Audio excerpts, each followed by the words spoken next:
Lefty, what's going on, sir? Lefty, I just hit some stuff that my son-in-law grew recently. Dude, he's getting good at it, man. He's really good at it now. It took him almost a year to perfect it, but man, he's really nice. Really nice.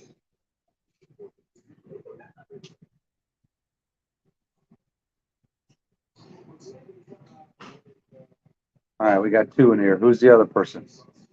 Hider. Who's hiding? Pam? Dudes, what's up, dudes?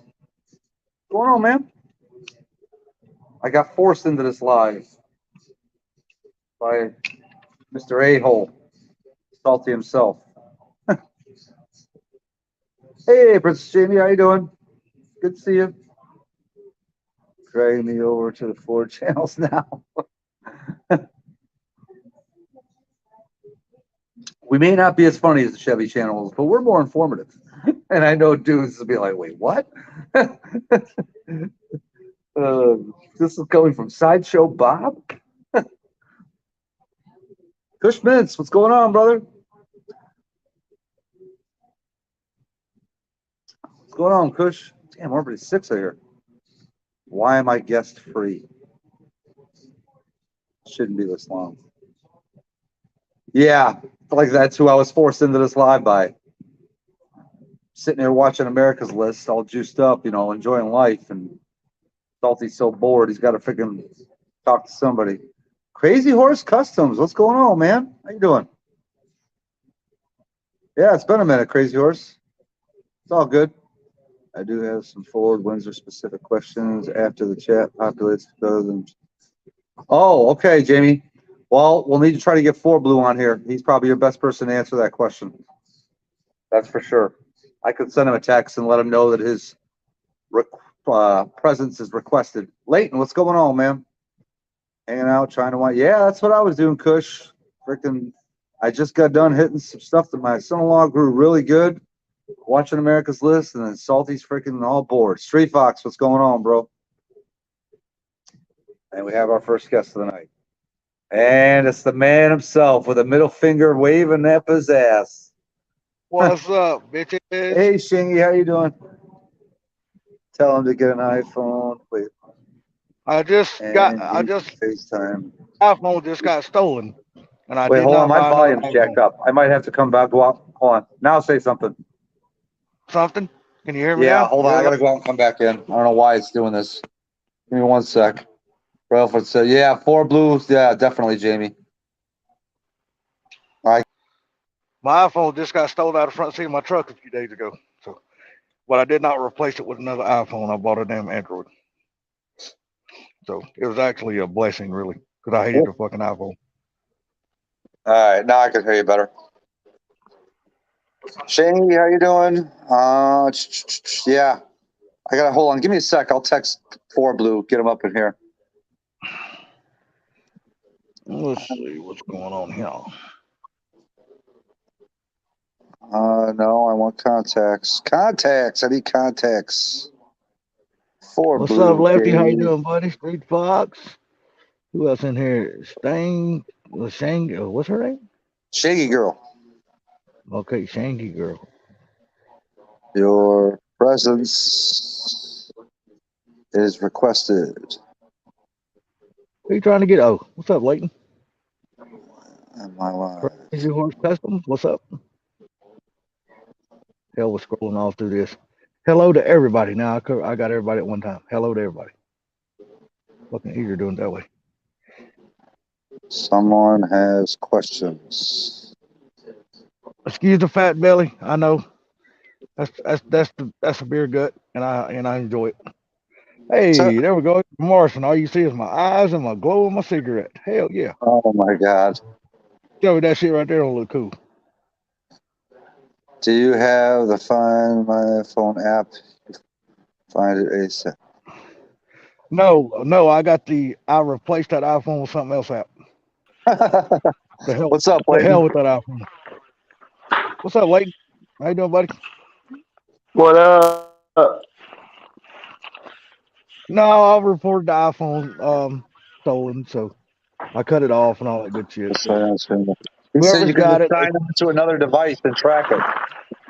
yeah, fuck it. I ain't worried about all that. I'm glad it's gone. Actually, it was a blessing. Yeah. I still had 2.5 more months to wait for my upgrade, so I was kind of glad it got stolen. To be honest with you, So I didn't get a chance to watch that video that you said about karma or whatever on the chat. What was that? it's not. It's only 15 seconds long. What is it? It's a damn commercial for the Chevy Chevette. Oh, I gotcha. Dude, I prefer to stay behind. do you know that they made a pickup truck Chevy Chevette, but it was sold overseas? No. I didn't either. What's up, Michael? How you doing, sir? I prefer the iPhone delete kit, also Android. Yeah, it's Dude, I definitely would love dated. to have a pickup truck Chevette. I bought a Galaxy S20 Ultra is what the phone I bought. But I'm just waiting for it to be shipped to me. It's supposed to be here tomorrow. So. What's up, Chef Shatry? Jesus, man, it's a Monday night. We got 12 people in there already. Good Lord. Dude, I was going to buy the S21 until I seen the $1,299 price tag on it, and I was like, screw that shit. Yeah, I really want to get that flip phone that Samsung has, but I'm sure it's an arm I and a mean, leg. yeah, I don't want the flip phone. I think it would be one. Remember though, there's two flip phones. There's a skinny one that just goes I think like it would be this, too like the old heavy, and then I style, think it would be. and then there's the one that opens like a book. And the one that opens up like a book is almost a You see, mini the one that tablet, opens dude. like a book. Yeah, I know, but Yeah. think how thick that would be in your pocket. Well, No, I my don't think I son-in-law would has want one. that I in my saw it. pocket. It's actually not that bad. It's not that bad. Parked for the night with 3 minutes to spare. Nice, Mike. What's up, Brailsford? Like I said, I seen that phone too, but I also seen the price tag on that phone. It was $1,700 damn dollars. I was like, that ain't happening. That means I'm gonna have to wait till I'm eligible for an upgrade to even try and get that. What is going on, my YouTube friend Gary? How are you doing Mr. this evening, Gilroy's in sir? the house, Mr. Brelford. Hey man, I told you, Sublime. Oh, Look, everybody is used to a live stream on a Monday night, and when it was dead after car mobs, I bet not only me, but we're like, something just don't feel right. We're usually chewing the fat at this time of night on a Monday night. see, Crazy Horse says he's got that phone, the one that flips open like a book. He said he loves it. It's pretty badass.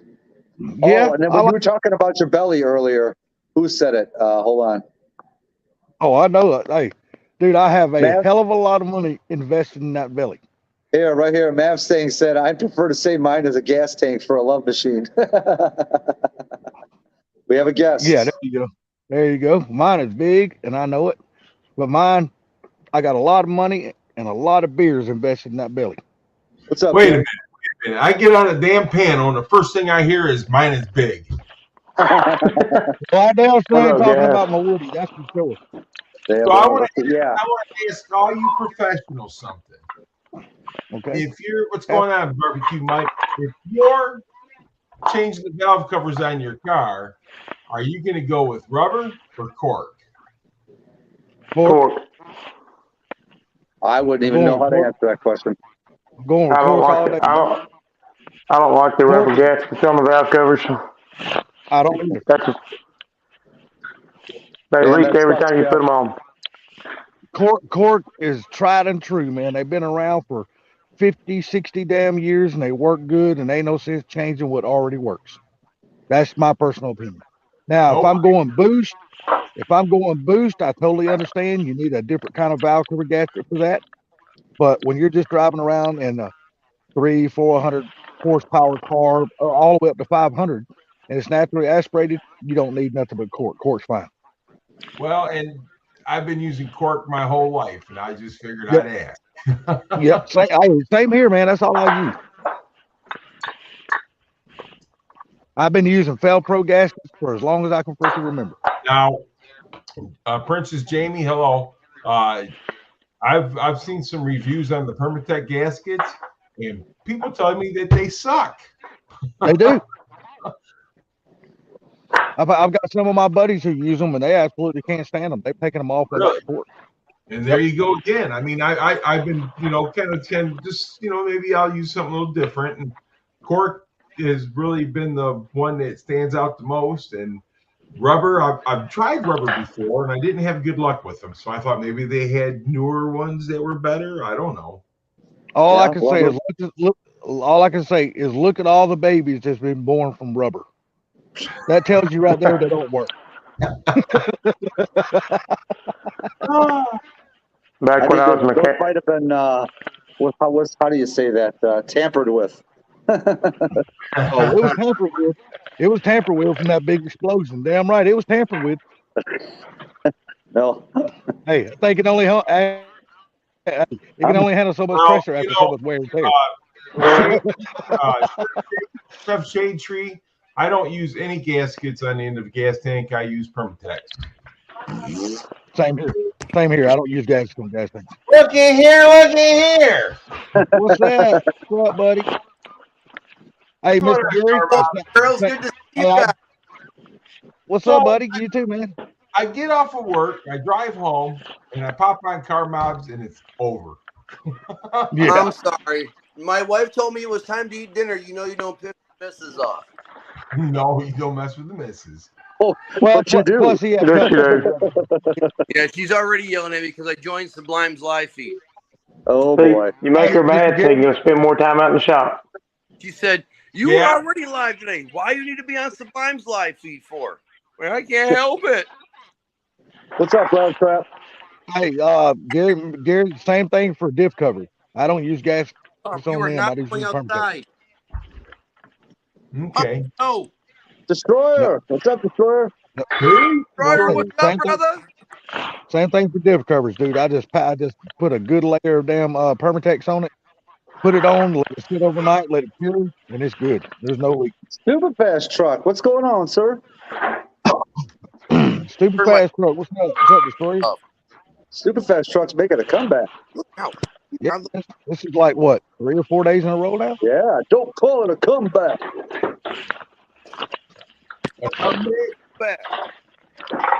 There you go, Gary.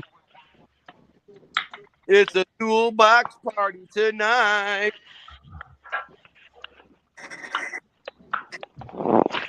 Yeah, so yeah. Hey, I let Sean McBrien drive Ruby for the very first time.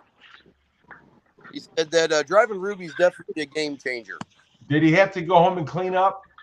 He said, "My God," he said, "when that thing gets under boost and hooks up," he said, "man, it just sits back and goes."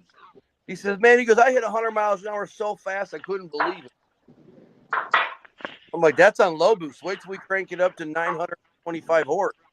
Shit gets real then." Oh, Jesus, man. Layton, how's your TIG welding coming, buddy? I just did a piece of aluminum steel exhaust pipe about right before the live come on. Find it here. Yeah, because I remember on the last time you were trying to, you were practicing it, so I was just wondering how it was coming along. Yeah, I got some rough spots in it, but just small exhaust pipe. It's all good. You know the difference between a good welder and a bad welder, Layton? What's that? A good grinder. A good. Yeah. Hey, welder and paint make you or grinder and paint make you the welder you ain't. Here's some aluminum I did. How's it going, Salty? I'm doing good, buddy. How you doing tonight? Nah, I'm friggin' feeling really good though. Good deal, man. Good job, Layton. That's good. Salty, we've got to cut this at 11:05. I still have to fill out estimate forms. I got to shave. You only gonna be on for an hour? This is a fucking tease. That's 2 hours. I said 2 hours. Oh, 11:05. Okay, I was thinking my time. Yeah. 11:05. Who's this game? You gotta remember, it's only like Princess 25 minutes from Jamie. now. Who's that? Came Oh, over no. from Brailsford's live. Okay. Yeah. I've never seen them before. I was wondering who they was. Yep. She's got some questions for 4 Blue about 351s, but Oh, I nice. sent him a text, but he hasn't showed up yet. Nice. Yeah. So Princess Jamie is a princess. So, hey, Mr. Mach 1, we got Ruby's alignment done today. Man, she drives a lot better. So yeah, I just want to ask, when are you going to boost her up more? Because I seen something on there about 9 pounds and 16 pounds or something like that. Yeah, our live stream tonight was talking about Ruby's 10-pound pulley versus her 16-pound pulley versus her 18-pound pulley. Nice, Rattle Trap. Very nice. So how's No, you wasn't talking, Karma. I do not have to tune the car. I also don't have to buy a belt for the car. So I just was waiting for Ken, SpeedX731, to get back with me and just let me know how to operate the tensioner properly when I go to swap pulleys. And he did officially call me tonight, and we had a nice little chat about the proper way to adjust Ruby's tensioner for going to a smaller pulley. Well, we were talking in Facebook Messenger, and he was in there talking to us, and I even said in there, Ken, it'd be nice if you showed up in Sublime's live for a little bit tonight. Well, of course, he hadn't showed up. Or he's in the background listening and not typing. Hey, Salty, is Rob Rods and Streetcars? Is that the one guy that was on the other night from Canada? Huh? No, that's Scott Rods. That's Scott Yeah, Rods. Scott Rods. Rods. Yeah. He's What's the up, one that lives in Rods? Canada. What's up, Rods and Streetcars? How you doing, man? Yeah, good.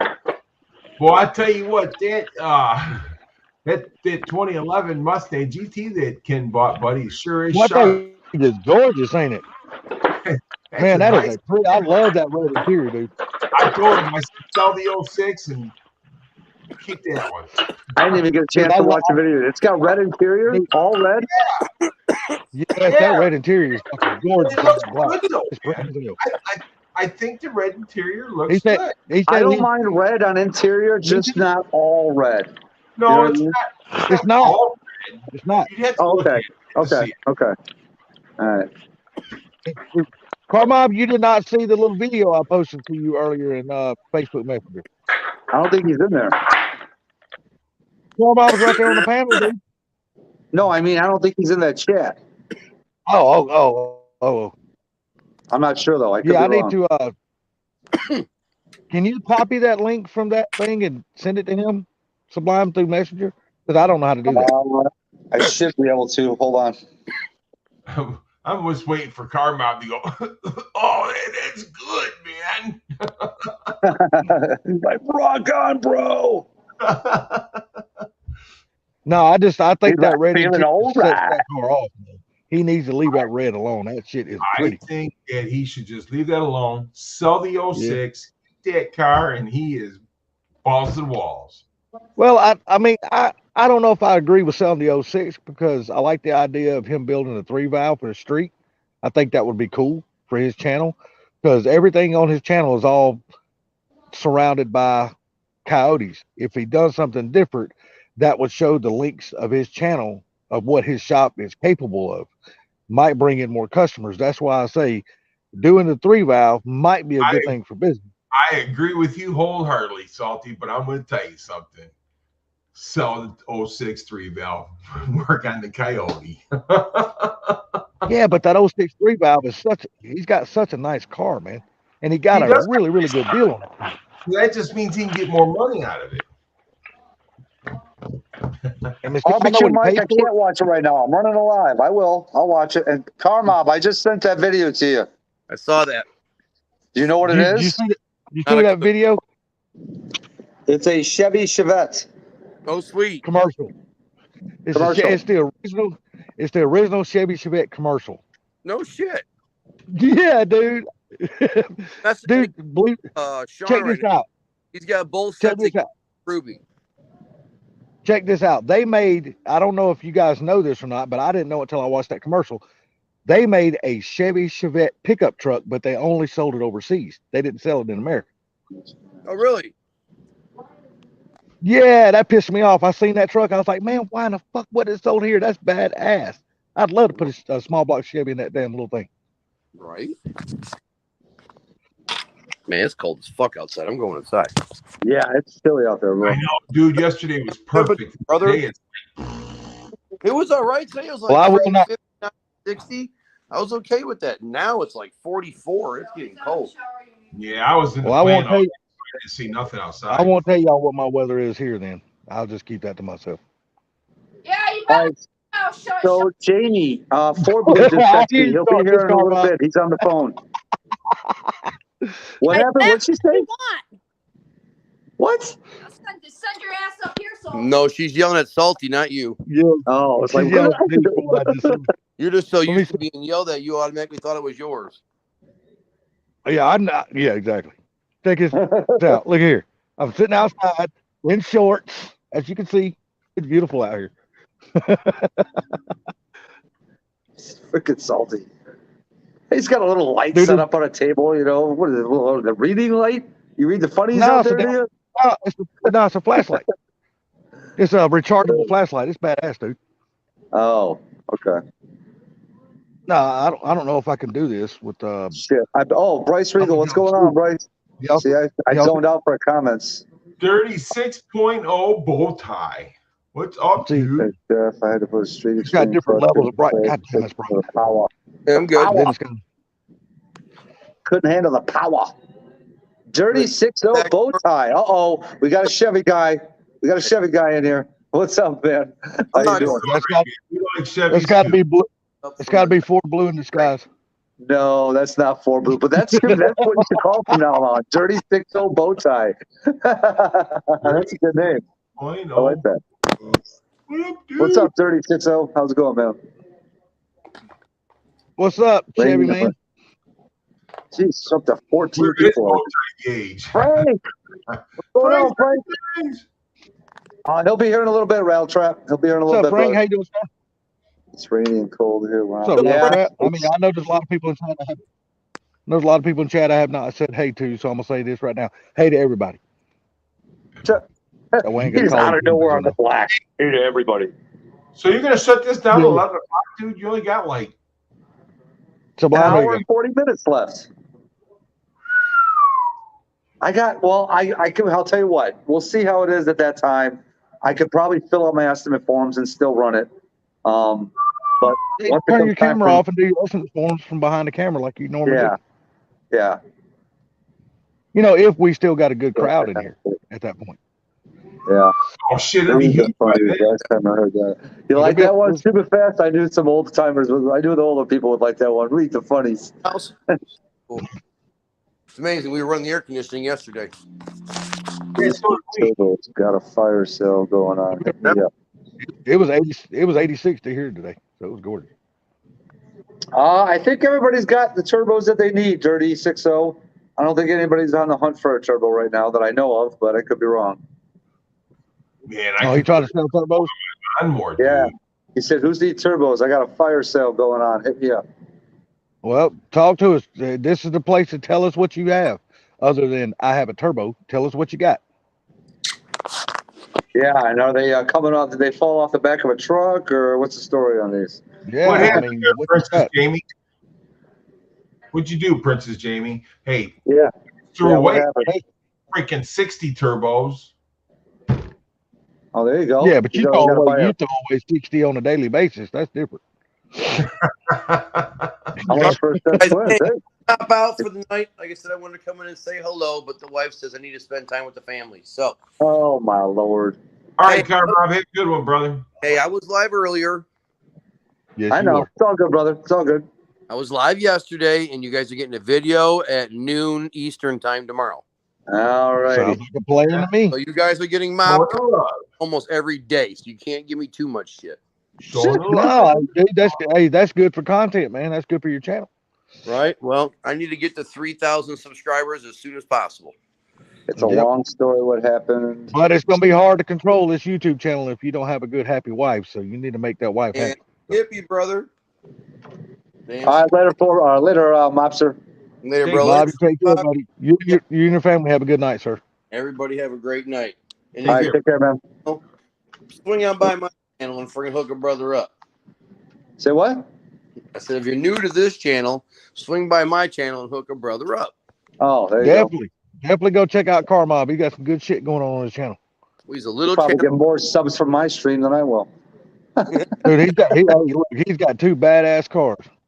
So Yeah. I got one slow one. I got a loser.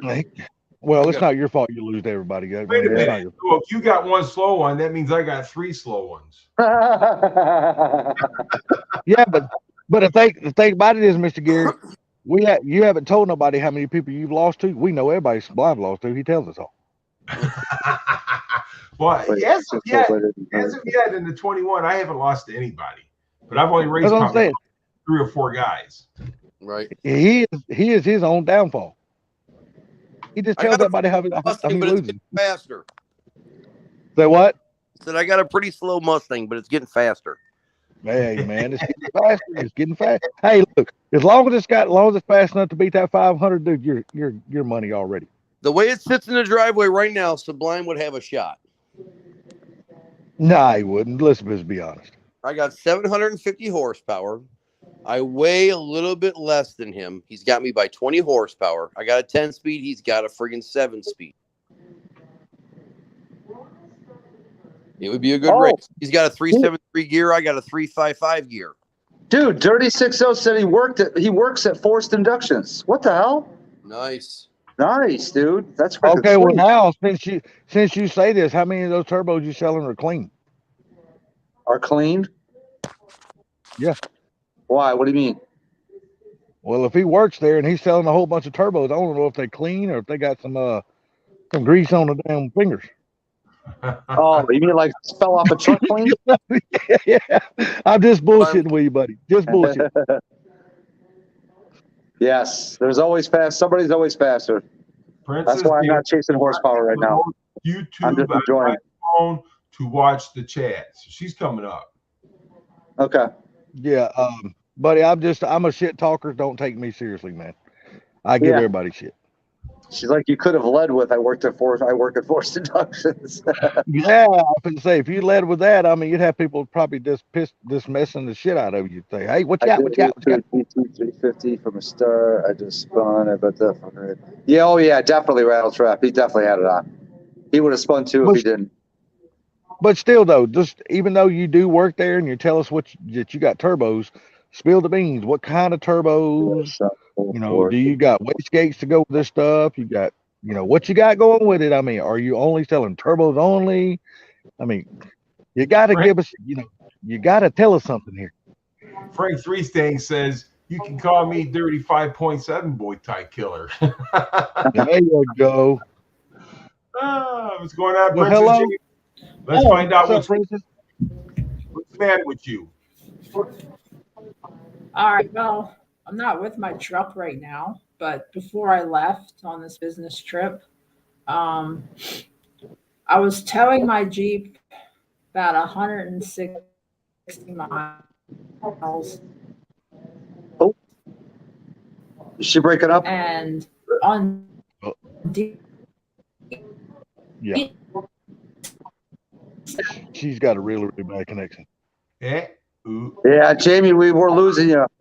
As soon as you started the story, we pretty much lost you. Yeah, you got a really bad connection going on. She travels a lot, don't she? Yeah, I think so. I'm right, is she in the military or something like that? That I'm not sure. I'm not. Or am I wrong? Am I wrong about that? Military or works for a traveling agency. Yeah, I remember when she was on here one time before. She was talking about her, having to take a lot of trips going here and there and stuff. Stupid Fast Truck says she's on the same tower as Blue Ford.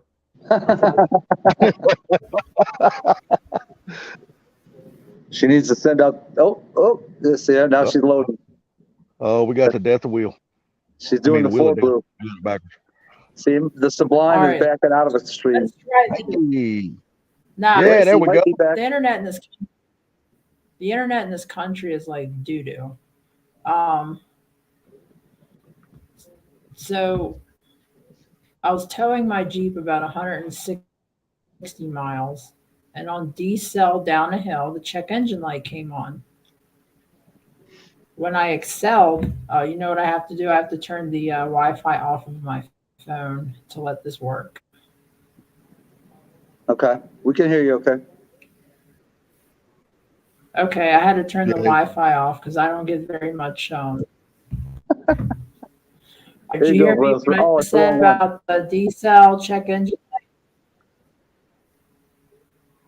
Mm-mm. Oh, That did not help her I don't know if situation. you heard me when I said during D-cell the check engine light came on, that part we heard. Yeah.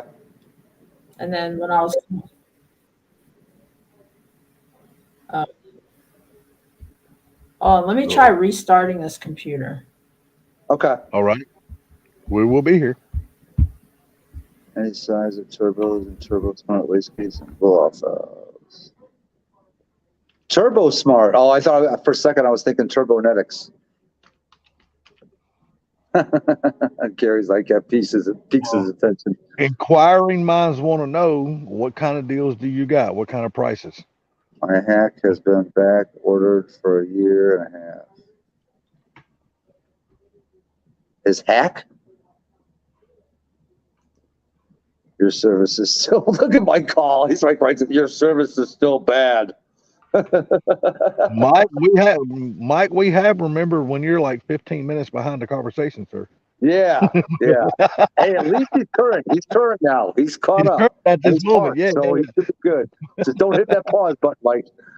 I know sometimes, boy, we'd be talking about a subject and we've moved on from it for 10 minutes and all of a sudden he answers that subject. I'm like, really?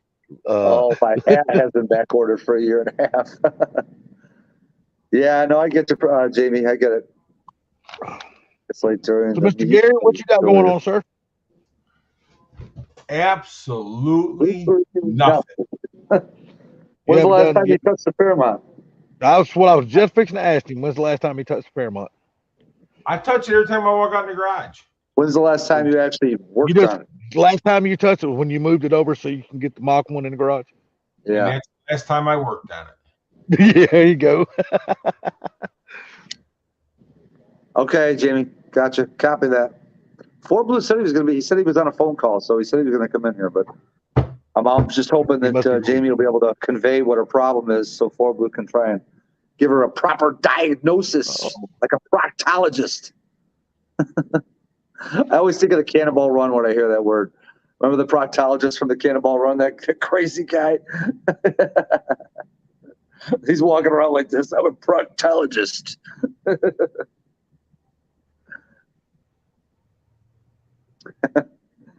Oh man. So Sublime, yeah, if you wouldn't have been a roofer, well, so Sublime, if you wouldn't have chose roofing as a profession, what would you have chose?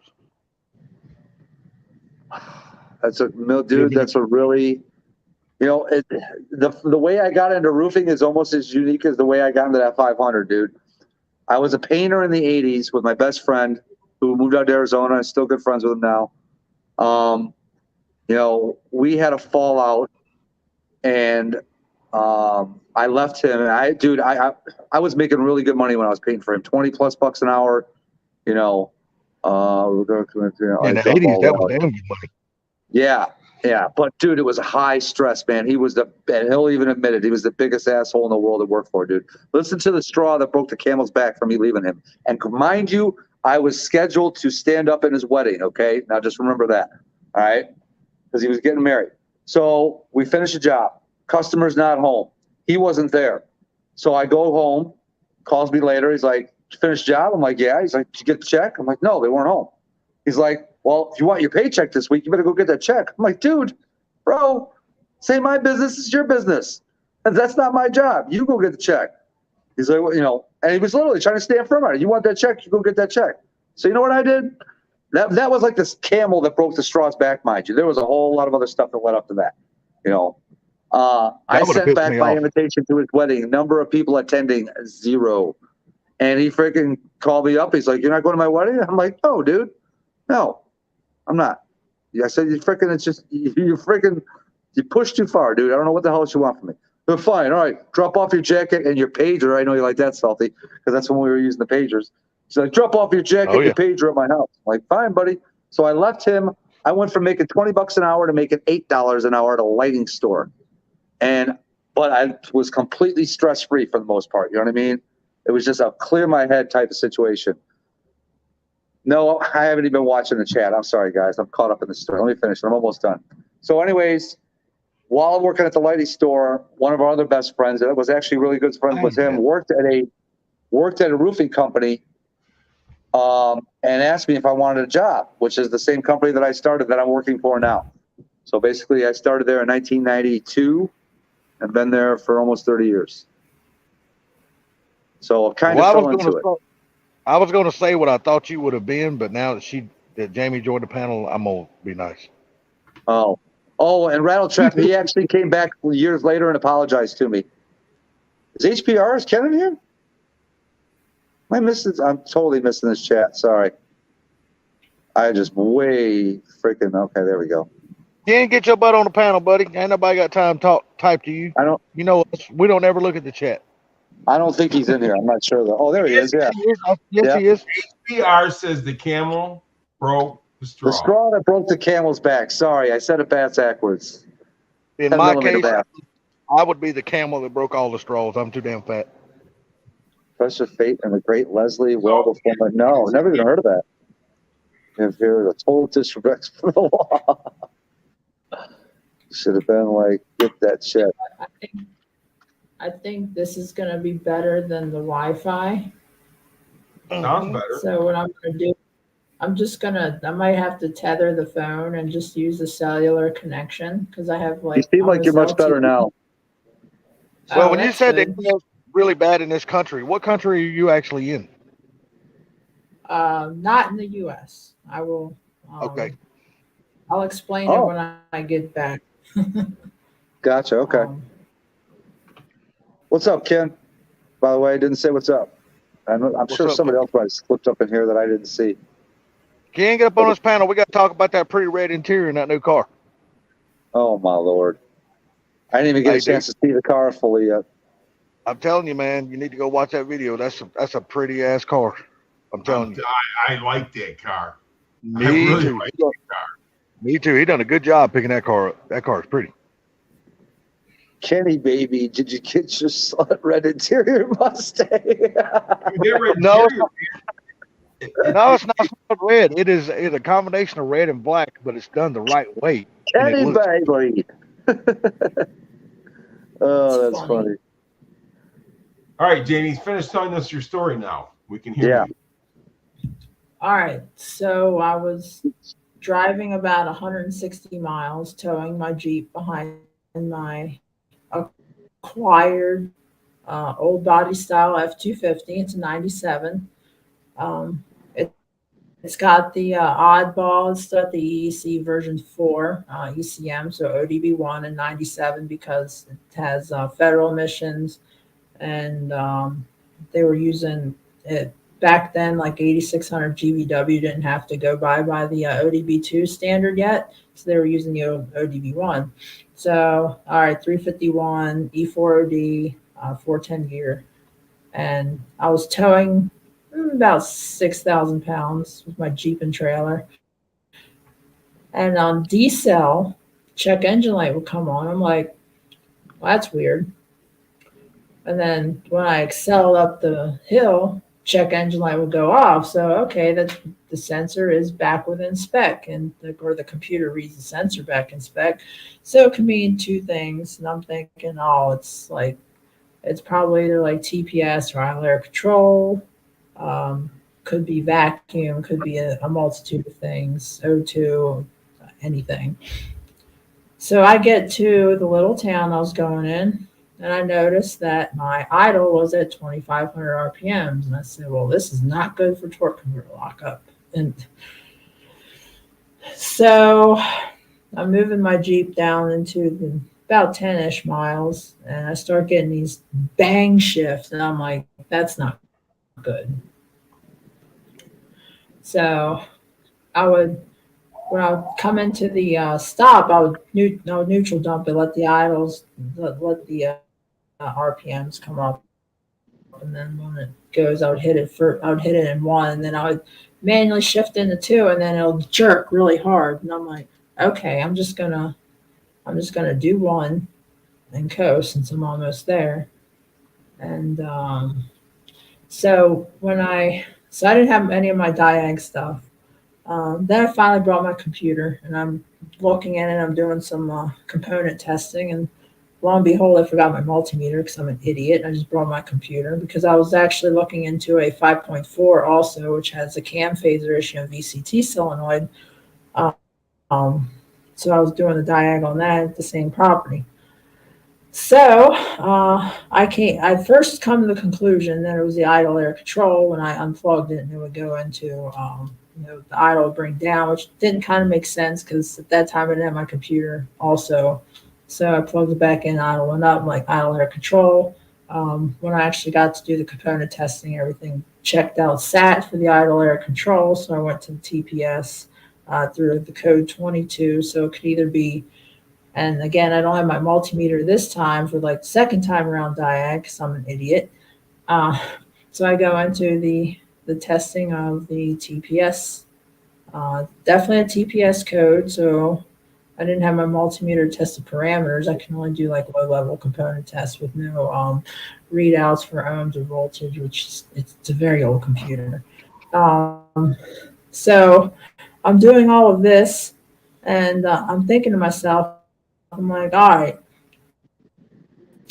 can I do a key on engine run test cylinder balance? And then I notice, oh, it's giving me a transmission code in limp mode. So it's giving me a 998. So I'm like, all right, I hope I didn't hurt the torque converter, and I hope it just needs like to do like a low, like a reset when I do this.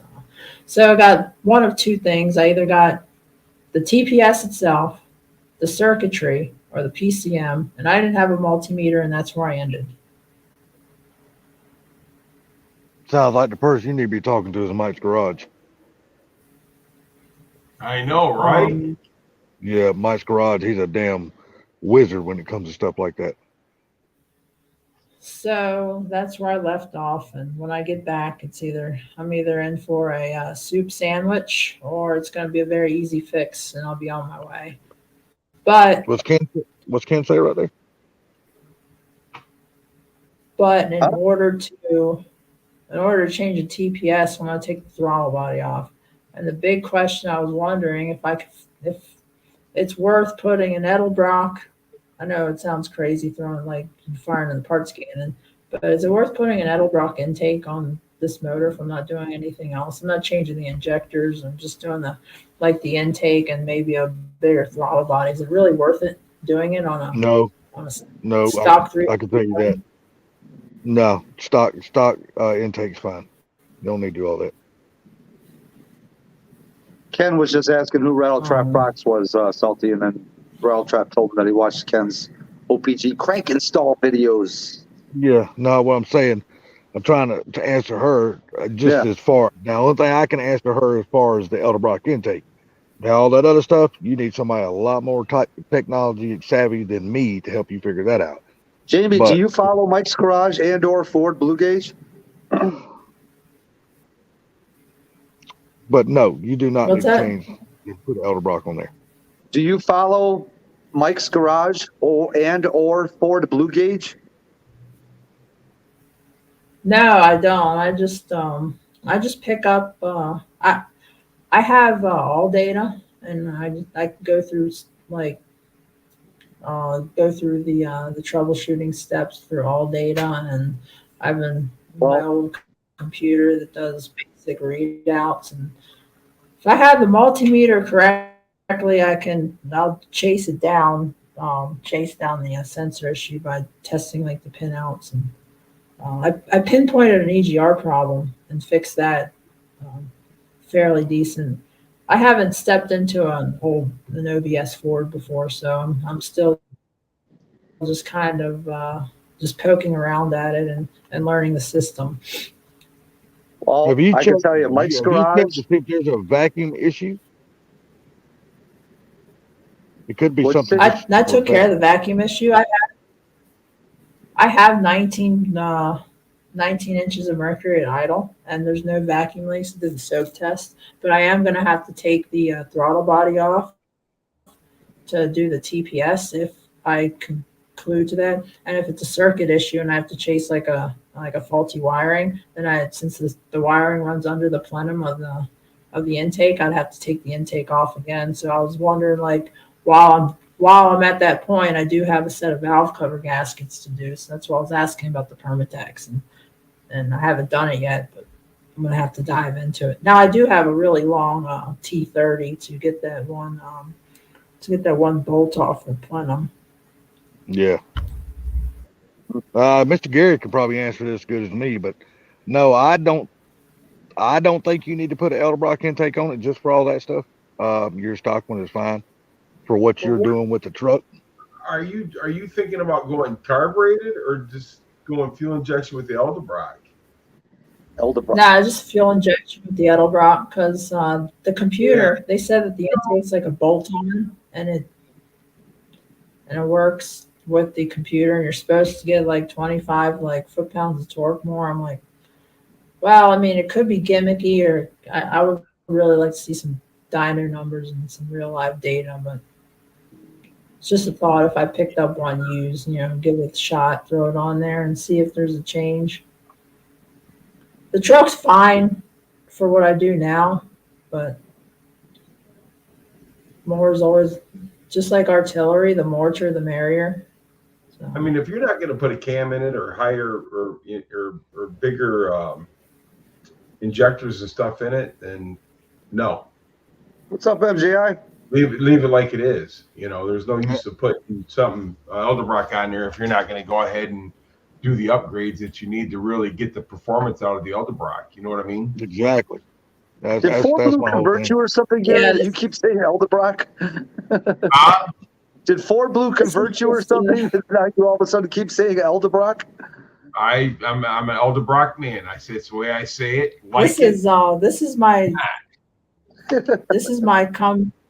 This is a daily driver. Yeah, gotcha. Sounds like Edelbrock is like a berry or something.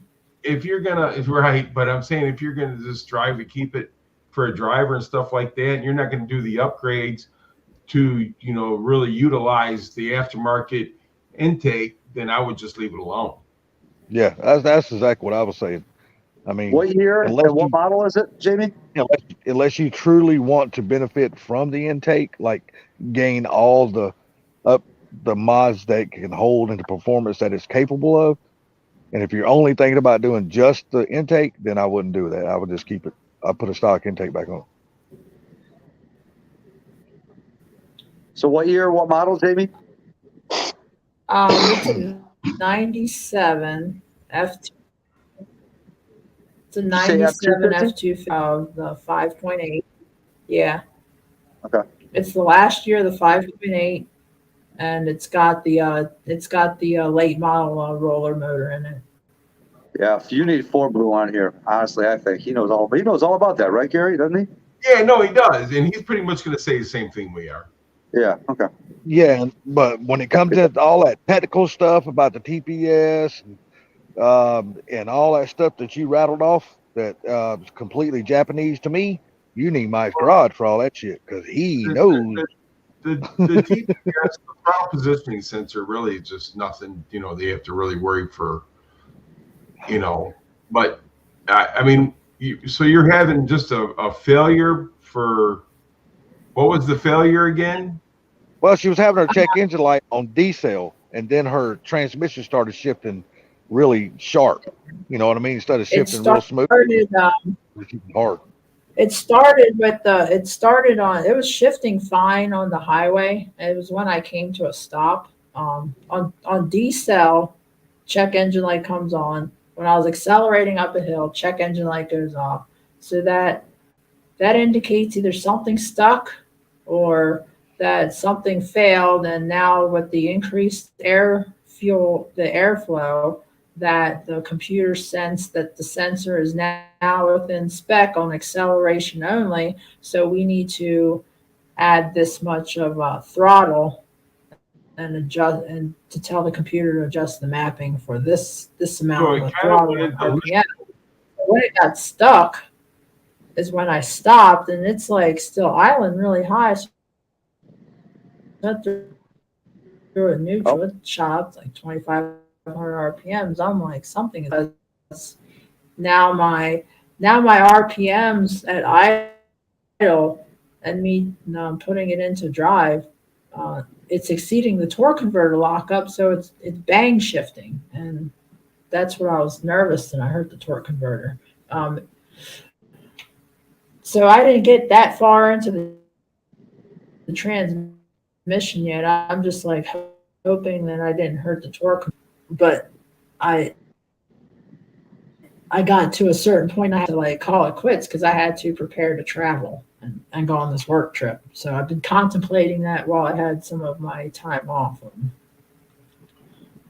Yeah, I think Ford Blue Like- and Mike's Garage would be the best ones to answer those for you.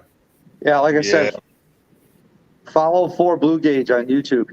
He is an encyclopedia of knowledge. That's all I'm going to say. Between him and Mike's Garage, I have not met 2 more guys that's got more knowledge than those 2 when it comes to things like that. I think that Street Fox has got it right. Put AFR heads, cam, and a 4-wheel on it, and you're ready to roll. Well, yeah, but she's gonna gain a lot more torque and a whole lot more horsepower. Yeah, I would just need. I don't need much. I'm an old lady. I drive like I'm slow. Oh, lady, you got to be years younger than me. I'm old. Well, I'm and old. this is the thing right here. Rattle Trap's got a good. He's smart. You know the thing about it. I would probably. Yeah, how old are your O2 sensors on that vehicle, Jamie? Since it's Yeah, just one could be. O2 sensor, it was replaced recently, and the O2 sensor I did testing on it. That is fine. I do have suspicions the cat is kind of clogging up because I do have the discoloration on for the back pressure, but that to me wouldn't say I'm going to throw a code only on this specific parameter. No, but But that yeah, can make your But your transmission shift harder. But yeah, Rattle Trap. He's right there saying clean your throttle think body. With the Cadillac converter being with the Cadillac converter, if it's partially stopped up, that could add to your transmission shifting harder though. Yeah, a lot of times you'll smell that Cadillac converter though. Oh yeah. Salty, can you read the screen or no? No, read it to me, buddy. without me Stupid picking Fat it up. Truck says when Salty puts his arms in front of the camera, it looks like a baby ultrasound. Damn it. that's funny. That is Yes, funny. it is. Knowing me, yes, it is.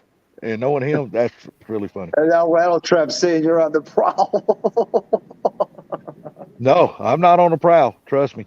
Oh my God, Rattle Trap. I'm too old to be on the prowl, man. I just wait for the prowl to come to me. So yeah, this truck has been it's sat for a little bit.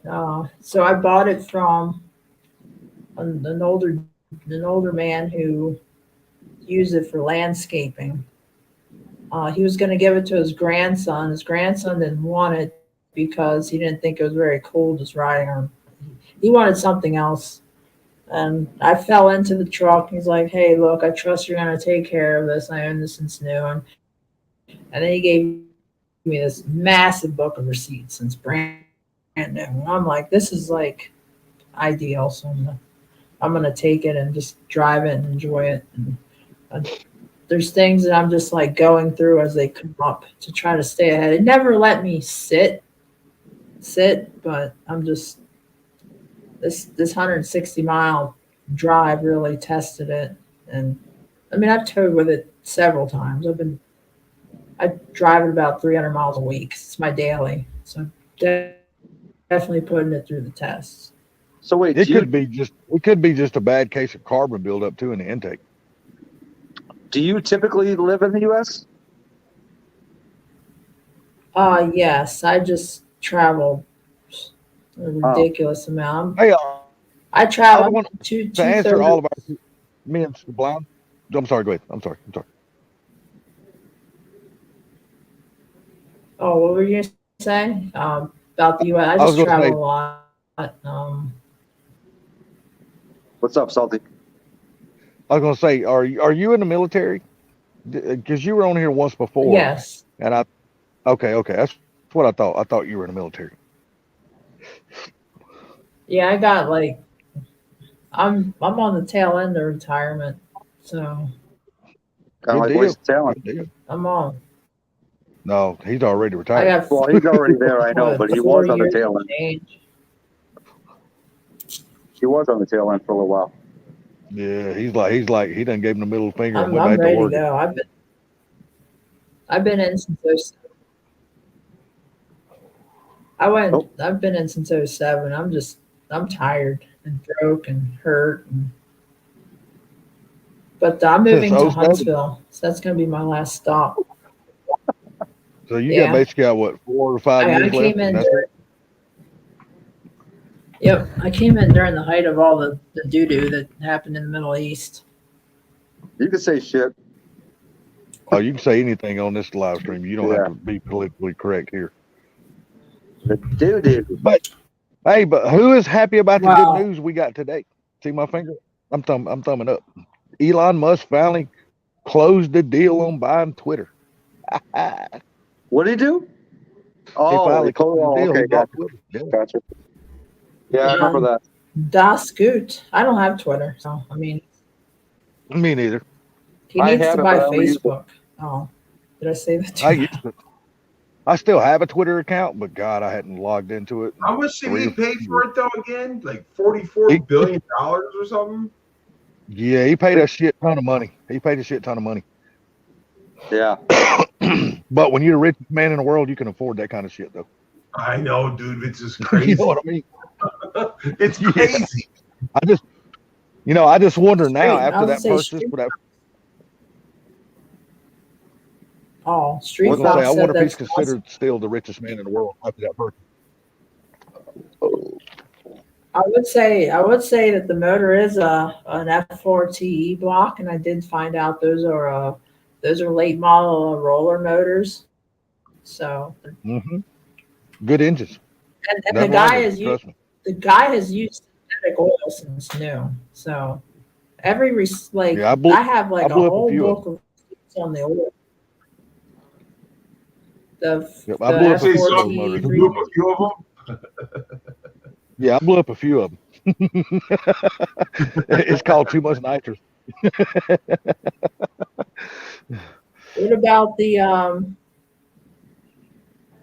What about the E4ODs? Are they pretty decent? Same thing. That's probably a question I know for Four Blue. Well, They Four put Blue would them know that behind answer in a heartbeat. They Trying put to them think if behind I- the if I- power strips. I'm trying to think if I've raced one of those engines, built one of them. I'm trying to think. In memory of. It's basically an electronic C6 with an overdrive gear. What's up, David? Mhm. What's up, David? Tesla Lone- is way The Lone overvalued. Star State herself. Downhill Daddy. Jamie, I don't know if you've been in too many of our lives, but we get kind of wild in here sometimes. Just a little. Just a little. It's all good. I'm in a male dominated MOS in the military. I've been used to it since forever. Yeah, but the thing about it is, you have not let the male dominating industry break you. You're still there, so that's a good thing. That shows you got a lot of character.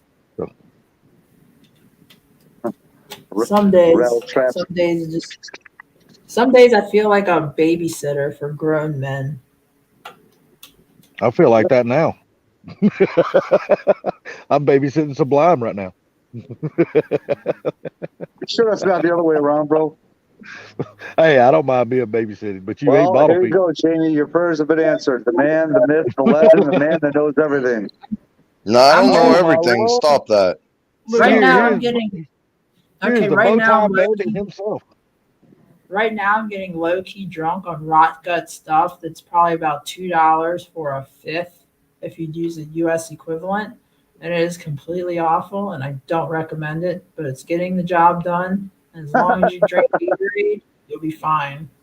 That's it. Like I said, there's a Okay, bow tie so buddy himself. What's up, buddy? How you doing? four Blue will try and get a quick synopsis here. She has a 97 Ford F-250, correct? Yes, with the 5.8, so the old body style And roller motor. Yeah, it's 351 Windsor.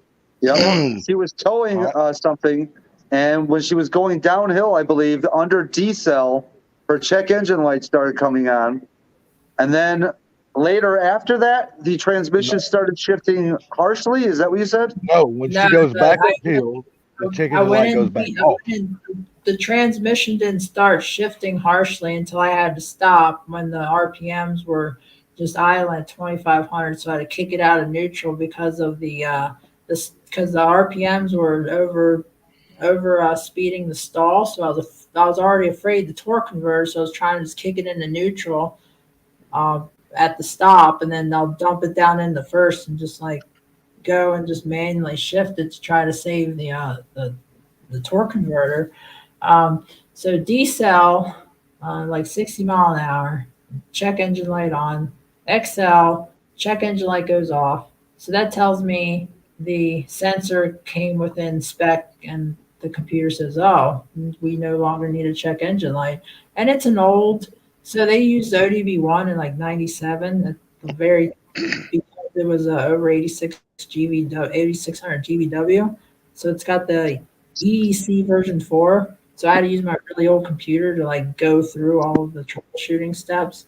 And I just didn't get to finish it before this work trip because I'm an idiot and I forgot my multimeter to test the pinouts of the throttle positioning sensor to see if it was within spec. The funny thing is I had a multimeter and I pinpointed that the idle air control valve was good, but I never tested the TPS, and I left the multimeter in my other vehicle, drove it up, and then when I went to go visit, like, crap, I took the multimeter out to do something else. So I'm at the TPS, code 22, throttle positioning, voltage. Well, those trucks had a problem with the wiring at the pigtail to the computer. They also had a problem with the map sensor just suddenly taking a shit up on the end on the firewall. And with your tranny, that being a 250 with a 351, that's going to be most likely be a E40D. That's what she said, yeah. And those E40Ds are all kinds of issues, back and forth.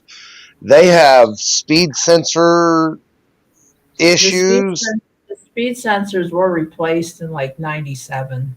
Those they put a new computer in in 2010. I have all the freaking massive book of receipts for this. The transmission before the code 22 popped up, the transmission would be like flawless. And I mean, now it's got a massive transmission cooler in the front. I know that was dealer in like 2000. Well, those E40Ds on the side of the tranny with the wiring harness on the side of the tranny. They have a tendency to have issues. They have a tendency to have issues in the valve body electronics too. Well, so the side computer is replaced, and it's got a date stamped on it of 07. Okay. That I can confirm. The speed sensor at the rear has been replaced. It's really just the fact that it's idling at 2,500 RPMs and standstill when it's in park, and I was just trying to save the torque. Stupid fast. We need a call-in show. Ask Ford Blue. Oh shit! So, so the idling could be the TPS, yes, but it could also be the map sensor. It could still be the IAC, even though the IAC is showing within specs when you multimetered it. It could still be sticking because of carbon. Sometimes you can take the IAC off and you can clean the carbon out of it and then put it back on. The only thing with the IAC is I'm confirming it does not have a mechanical. It's not mechanically seized when I unplug it. It drops in RPMs. When I plug it back in, it raises up. So that tells me that the IAC was actually functioning when I following the tests and the spec. That tells me it probably is your IAC that's the problem, because when you unplugged it, it closed and tried to idle it down. Until you hit the throttle, and then it just shoots back up with the IAC unplugged. And it stays up? It stays up. Even with the IAC unplugged? Yes. I almost want to pin that message. That's how good it is. Whoa, whoa. It shot a code 22 that was just all kinds of TPS. I just forgot my multimeter to test that part of it. So when I go home, I get to deal with this crap. It's Were not you laughing about that comment for Blue? Yeah, that's what I was laughing about. So your high idle is going to be IAC, TPS, map sensor, or vacuum leak. Yeah, she said she checked the vacuum leaks, I think. Yeah, it could be. That's what I asked her. It sounded like almost like a vacuum leak. Could also be a bad PCV. I chased down all the vacuum leaks, and I didn't do the PCV because I didn't pull the plenum off the intake yet. But when I was going to do the TPS, while I have the throttle body off, I was going to pull the plenum off, and then that would give me the access that I need to do the. What about when you hit the brake pedal? Does it make the squish sound inside the car when you hit the brake pedal? It could be a vacuum leak going through the brake booster. Yeah. Brakes are solid. Well, she said she thinks that her Cadillac converter could be possibly stopped up too because it's got a lot of discoloration. I said, well, that could make your transmission shift harder, because I know I've been through that. Cletus, I could have 10 if you want to jump on, buddy. It's pinned.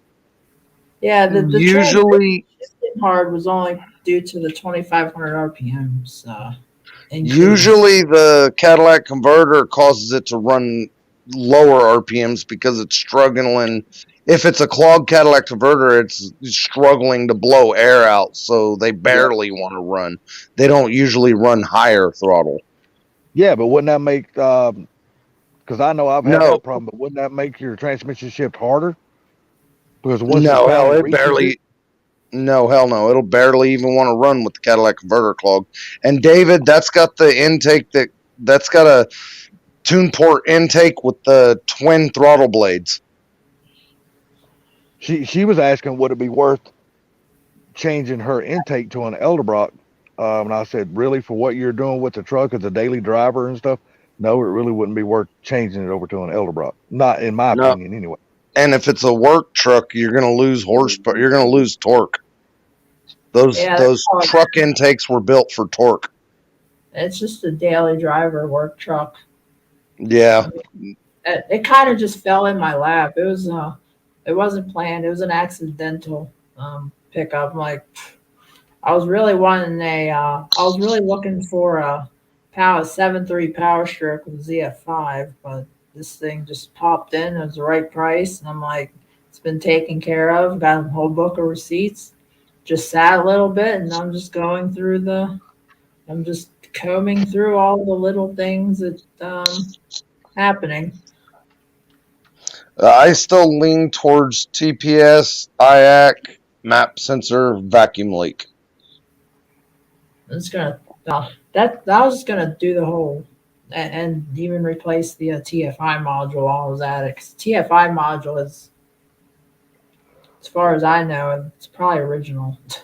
The truck's only got 150,000 less than. TFI modules don't usually go bad to where they either work or they don't work. So having a spare, you think having a spare on hand would be a. That's what I like to have a TFI module in the glove box, but they hardly ever go bad. David, why are you selling that thing? I thought that thing was ultra reliable. The 7.3s are badass. You can have it rebuilt, Yeah. dude. And you got a monster. Keep that sucker, man. But they had a lot of issues with the wiring. That's why I told you the wiring, where the wiring goes into the pigtail, right there in that fender well. The ECUs in the driver's fender well, up in the firewall, and they had a lot of issues with those wiring harnesses right there.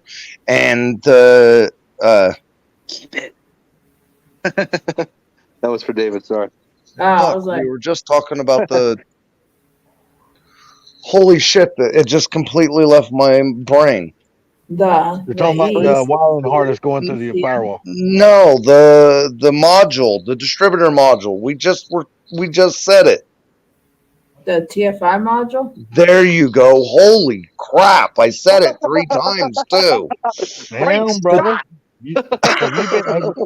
Have you dipped into damn Sublime's 10mm box? No, I am exhausted, tired. He's getting a contact buzz, Salty. I'm doing it now. So Are you drinking some of that rock gut stuff from this? No, I'm exhausted, tired. I worked all weekend and then worked today, and I did 3 R&Rs today. I do R&R every day. It's called rest and relaxation. Yeah, no, I'm talking removal and reinstallation. Now I am Two totally different R&Rs. I am going to tackle the rear main seal of the engine at some point. I know that's leaking, so I'm thinking while I have the transmission out, might as well just change the front and rear main seal in it too. Yep. You might as well. You're already going to have it out. Well, those are the most common issues with those trucks. That's usually what fixes those trucks, what handles those trucks, and they seem to have the same issue, whether they're the 300 straight 6, the 302, or the 351. And being that a Mach 1 will probably verify all this that I just told you too, because I'm sure he's dealt with the same shit because of the same trucks. Gary, what says you? Ford Blue is the master here. That's me. I'm just sitting here listening and gaining knowledge, man. Yep. You know what I mean? There ain't no sense me chiming in. I'm actually surprised at how much stuff I've retained of what Ford Blue has taught us along all these streams. The thing about it is that one thing that really struck me the most is when he said clean the EGR. Yep. You know what I'm saying? Because that's huge. Mm-hmm. It is. Clean it or replace it, but it's cheaper to clean it. No, I'm saying when you have the intake off, you might as well just clean the carbon out of the inside of it too. I mean, it's not going to hurt you. What I'm saying though about the EGR, you know, I mean, when that gets clogged up, that will throw everything out of it. Yep. The EGR has been replaced. That is working function. I did all the tests for the EGR, and it all test sat. I took the country that you're in, do they sell this stuff called Seafoam at your local parts stores? I'm sure. Yeah. So I used to. So when I was really, really young, I had a 78 F250 with a 460. This is when I was in cheerleading. I would dump ATF down the carburetor, and I would just give a smoke show after like a big football game or something. I was an idiot. We used to do. I mean, before Blue, we were talking about that. What, about a week ago? Yeah, exactly. Yep. Yeah, but no, they sell this stuff called Seafoam now. That stuff is awesome. When you tested the EGR, what did you do? So I took it off and I put compressed air in it, and then I took a vacuum, and then I sucked to see if the valve would close or open, and then I put it back on, and I took the vacuum to where I replaced all of the tubes to see that the vacuum line that wasn't leaking, that when I put vacuum on, and it would kill the engine slowly to confirm it was working properly. And then I sprayed. Keep it nice. Go ahead. Sorry. The blind's got a bad habit of timing in at the wrong time. I Hey, sprayed soap and water around the connection just to confirm that there was no bubbles. just trying to And do I a little did managing, delegating, Salty. Want to make sure the comments stay semi-clean. Sorry. Where are you from, Jamie? Texas. I did do Oh. the test for the EGR to make sure that the sensor was working properly and that the control module that controls the vacuum in and out was working properly. And there's no vacuum leaks on the can. I got the newer plastic can and it all holds air. So I did a relative vacuum test on that. I went through I combed through the vacuum like crazy because everybody on the forum said vacuum, vacuum, vacuum, and I got 20 foot of silicone hose and I just bound an Overwatch one over the other, and then I would test it as is, and then test the vacuum at idle, and I would get almost 20 inches of mercury, which is within spec. Yeah, but that doesn't always mean it doesn't have a vacuum leak. It could have a vacuum leak off of a different hose, and if it's idling up, it's going to pull more vacuum anyway. So sometimes you're fighting yourself when you're checking it like that. And see what else. Yeah, I knew there was vacuum leaks when I first got the truck. That was big.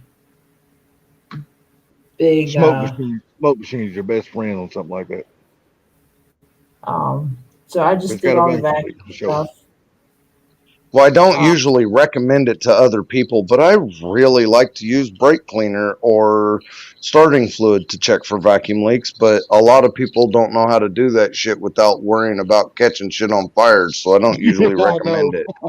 Yeah, just go spray the distributor. Yeah, Right.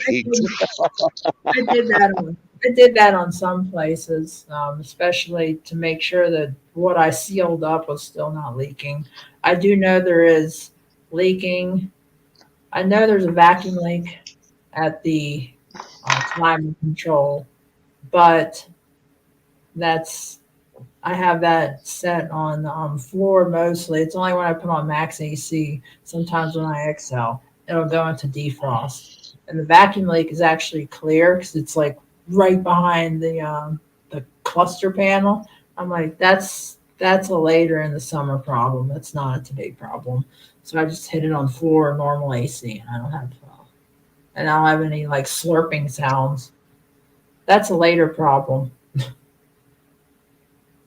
J4 Blue, see that question from Cletus? He said starter fluid and a lighter helps you find a vacuum leak, right? No, just starting fluid on the engine, on all the hoses and shit. I usually use carburetor cleaner or I use brake cleaner because I don't like starting fluid. I hate it. Man, I'm gonna tell you one of the best videos on YouTube is Brutal 2L. He made a smoke machine. Very cheap, on the cheap, made a smoke machine. And I'm telling you, that is one of the best videos on YouTube. He shows you step by step how to make that smoke machine for very, very little money, like under $30. You make your own. I'll dive into that when I return. I only got to a point and I kept forgetting my multimeter, so I'm an idiot for that.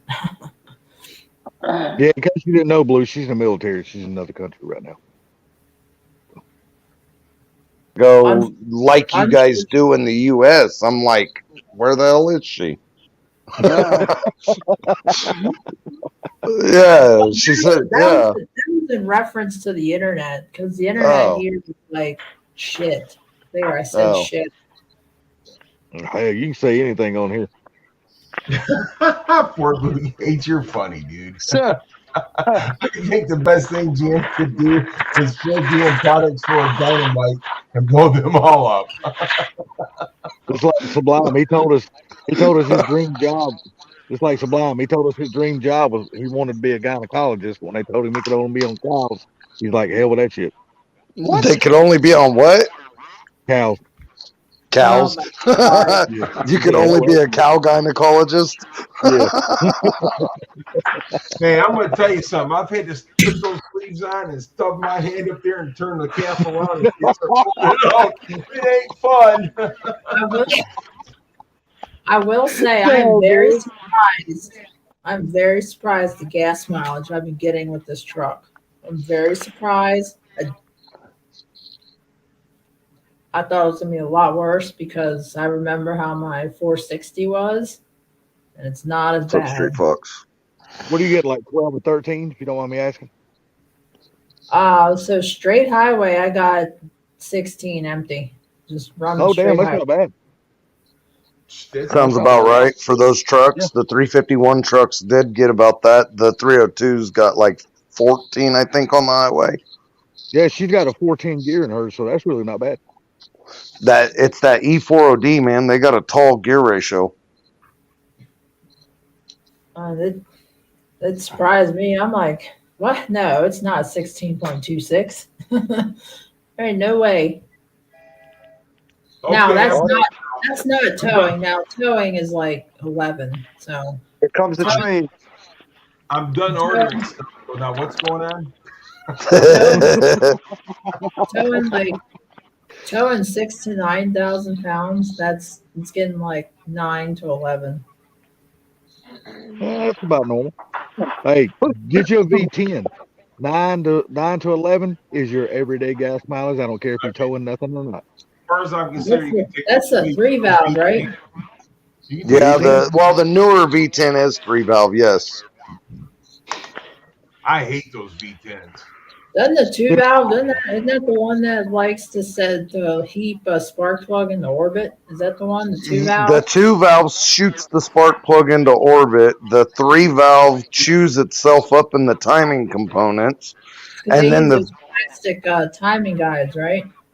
Well, so the 3-valve, no, the phasers shit out on them. Yeah, that's I what I hate mean. cam phasers.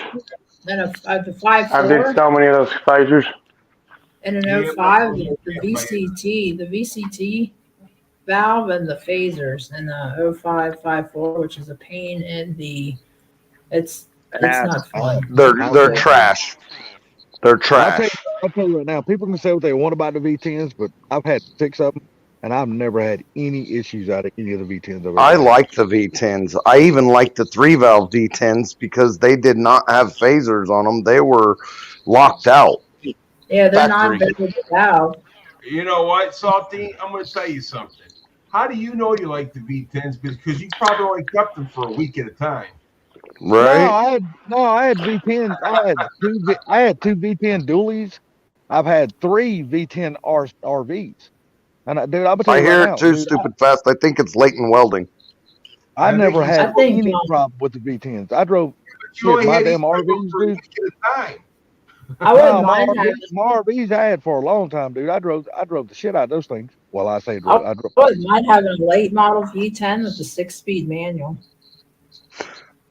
I want to put a V10. I want to put a 3-valve V10 in a Fox body. I really, really do. Damn, that's a lot of weight, bro. Dude, what are you towing? Nothing. I just think it could be a killer power machine. I'd rather put a Cummins in a Fox body. Why? I'm with you, dude. Gonna be the same damn amount of weight. Why? It'll be the same damn amount of weight. So why? No, it won't. The V10 is a heavy ass pig, dude. Let's face it.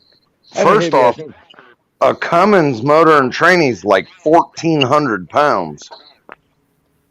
Yeah, but you can build a lot more boost on that Cummins than you can that V10. You might as well just put that on a tube chassis and put a fiberglass body on it and put a skeletized shell, and that's how you save weight with a Cummins in it. Well, I'm just saying, you can build a lot more boost with that Cummins than you can that V10. You'll split that V10 all to shit before you ever think about splitting that Cummins. Well, what about the new pretty strong. The Godzilla 7? I don't like them. I tell you what, I think, my personal opinion, I think I need a little more time for it being out on the market to really see how those motors are going to do before I invest in one. I don't think it's been out long enough. The 7.3 Godzilla. Oh no! You know the thing about it is you can't put no boost or nothing to them. You got to change the pistons and everything. Got to change the rods. Got to change the pistons.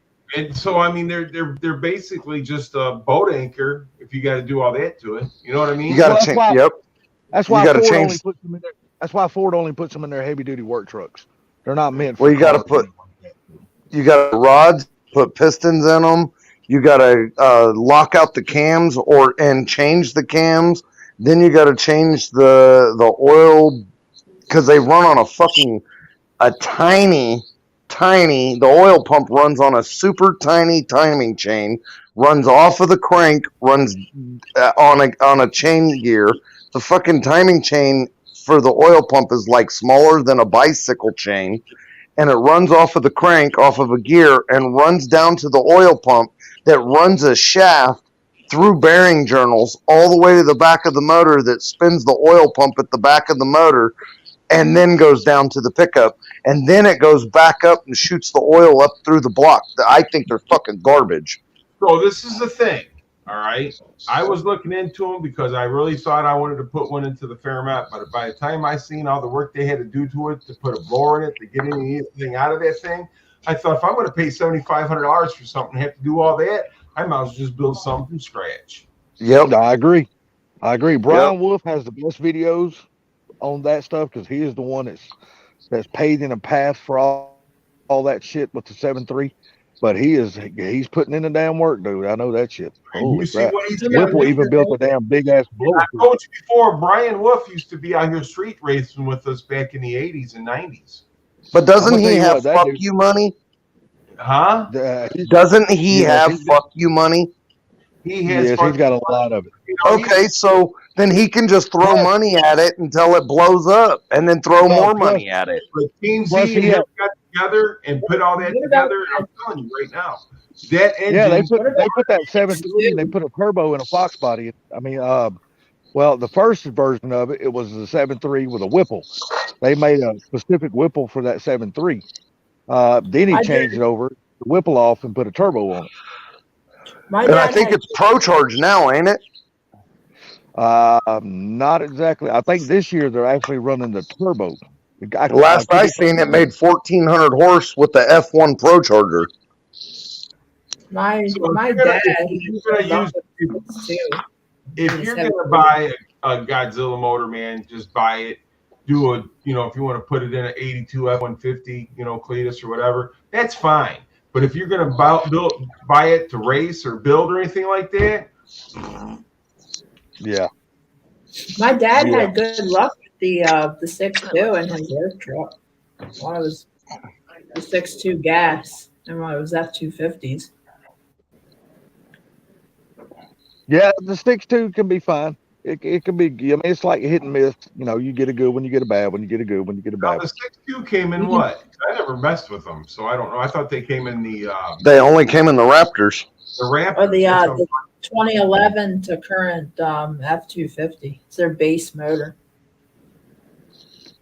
Well, the current Raptor, if I remember correctly, it was a V6 twin turbo, wasn't it? It is now. Yep. But the older ones had the 6.2. Yeah.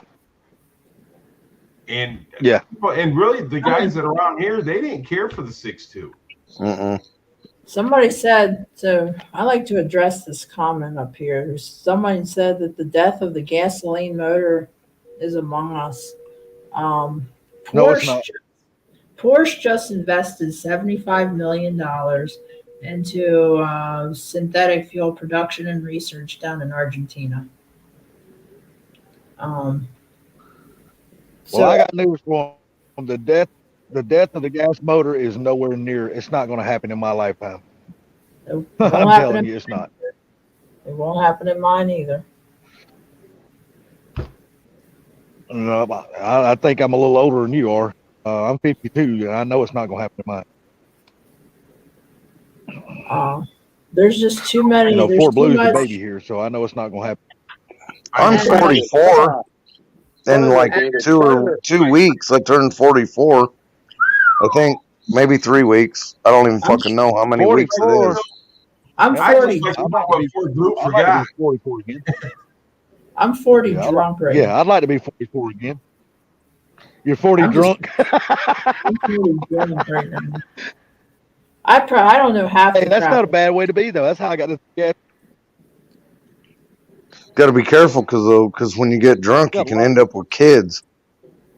I have two. I have two older kids. For damn sure. One of the comedians says that kids and STDs are the same thing. They're only one. Yeah. Some STDs are curable. Kids ain't. Kids ain't curable. That's right.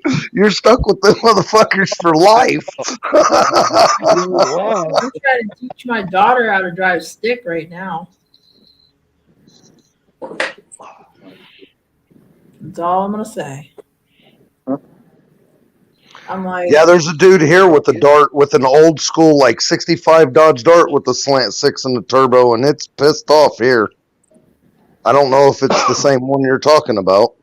I'm trying to teach my daughter how to drive a stick, and have let's clutch just money say- available. Let's just say it's very interesting, and well, I had to tell her this is not GTA 5. Like I said, just have clutch money available because she'll probably go through one or two of them before she finally gets the hang of it. And that's in my like very new Jeep that's still under warranty. Oh well, hell, burn the clutch up. It ain't no matter. It's under warranty. As long as you got a I had to buy the extended warranty for her purpose. Yeah, as long as you got a drivetrain warranty, burn the clutch up. You're good at that point. It's got a 6-speed in it. I mean, that's like a plush ride. That's the family car. I drive the Ford, the F-250 more than the Jeep. And then I have another Jeep that I have a Brazilian 1-ton truck transmission in it with an Atlas transfer case. That's just a whole nother bill. But it's got a Ford 9-inch. So I did get the Ford piece in there. That sounds like some of Blue's creation right there. Well, I put a Ford 9-inch 35 spline axles in the back of a CJ7. And then I got the idea that, hey, if I can do a rear Ford 9-inch, I can do a front Ford 9-inch and put like heavy duty cast inner C's. Do you have any of that? Do you have this stuff on your channel? Yeah, it's on there. I mean, my channel is like hit or miss because I don't have time to do this like YouTubing. Oh man, I'm really bad with my speech. It's like I'm sitting there doing paperwork, all of a sudden I hear 2 human. I'm like, okay, something's not right. I'm starting to get really sloppy. So it's on there. And I even did a little walk around with my truck that's on there. I gotta finish. I'm doing a fuel injection conversion to the CJ7 right now, and I started some videos. I didn't post any yet, but when I get them done, then I'll start adding the content because the fuel injection conversion's been at a standstill. Because I'm sure you're familiar with this company out of Tennessee called Performance Distributors. So I bought a Davis Unified Ignition from them a while back, and then I'm like, all right, so it's an HEI based ignition with a Dynamod internal. So I'm like, can I just lock out the head advance and get the Holley plates to lock out the vacuum can? And they're like, no, we recommend you just sending the distributor back to us so we can rebuild it for it, which is it's a very comparable price, like $80. I'm like, you know what? It's your distributor. That's from your manufacturer, so I'll just send it back to you to do what you all put in the magic fairy dust in the distributor and send it back to me, and I get to plug it into my whichever plug I get to use. I still have the bare wires out in the harness because I'm using a GM harness. I need some of that magic fairy computer with the boat injectors. So I'm probably going to end up blowing this old tired inline 6 up. I'm pretty sure I'm going to blow this motor up. No, that makes way for a good Chevy 350. I have one of those in my kitchen. I have a Chevy 350 in my kitchen with a Quadrajet sitting on top of it and a toolbox. I'm sorry. Hey, if you ever I apologize. Look here. I'm gonna tell y'all now. If you ever want to sell that quadrojet, I'm your man. Just give me a call. I'll buy it. Well, Quadrojet's good. I like them. We used to Me call too. them quad junks. That's what I do call them. Yeah. Instead, But I call Quadra-Track transfer cases Quadra junks. I don't call But I'm Quadrojet telling you cars what, if you know Quadra. how to build a quadrojet, you can make it run.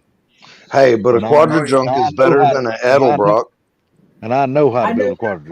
I know how Elderbrock to food are horrible. They're I know garbage. Dude, I that know is how the to one item that Elderbrock should have never even ventured into was building carburetors. They I'm fucking telling you, man, it is horrible. They should yeah, stick with intake manifolds I I've done agree and 100%. fin valve covers. I've done Holly 4160s. I never rebuilt an Edelbrock. I did buy an Edelbrock 1406 because who hasn't had an Edelbrock 1406 in one of their Chevy 350s with the performer intake? Everybody's had them. Not If me. you I can say Right? not me. I was smart enough not to go that route. Well, I had one when I was a teenager. Okay, before I found out the quadrant, I should just let the quadrogen on there. I I am did a go back. Holly guy. I'm a Holly and a quick fuel guy. I love both those carburetors. I Um, really have to say, when I bought my 72 Corvette, the first thing I did, I pulled that quadrant junk off that thing and dropped me a Holly right on top of it. Damn right. Did you see Rattletrap's fucking comment? Ford Blues dream car, baby poop yellow AMC Gremlin with a 25-gallon gas tank and a Hemi. I could go for that. That Damn would right, be I a would too. wild fucking ride. That'd be fun. That would be fun. Hey, that thing would be here's so pissed off. You could do rattle can the bullshit flames on it, and everybody be like, "Okay, okay." No matter where you drove it, any car show, they was at the best carburetor ever is a Motorcraft MC 2150. That is the best carburetor I've ever worked around. You see what Stupid Fast Truck said? When I was a kid, my neighbor would say the engine was so clean he could eat off of it. Never heard of one in the kitchen. Hey, I had my Oh, 408 stroker in my spare bedroom for like a year. hold on. Yeah. So Pixar didn't happen. Let me find this thing. I have a picture of it because I had like so I used to have friends come over to my house and like we'd talk like Lifetime, and I'd have like a bunch of like girlfriends that they would come over, and eventually they just stopped coming over because they were just like I'm too much for some people apparently, and so okay, so that was a dangerous grinder attachment. Let's not show that picture.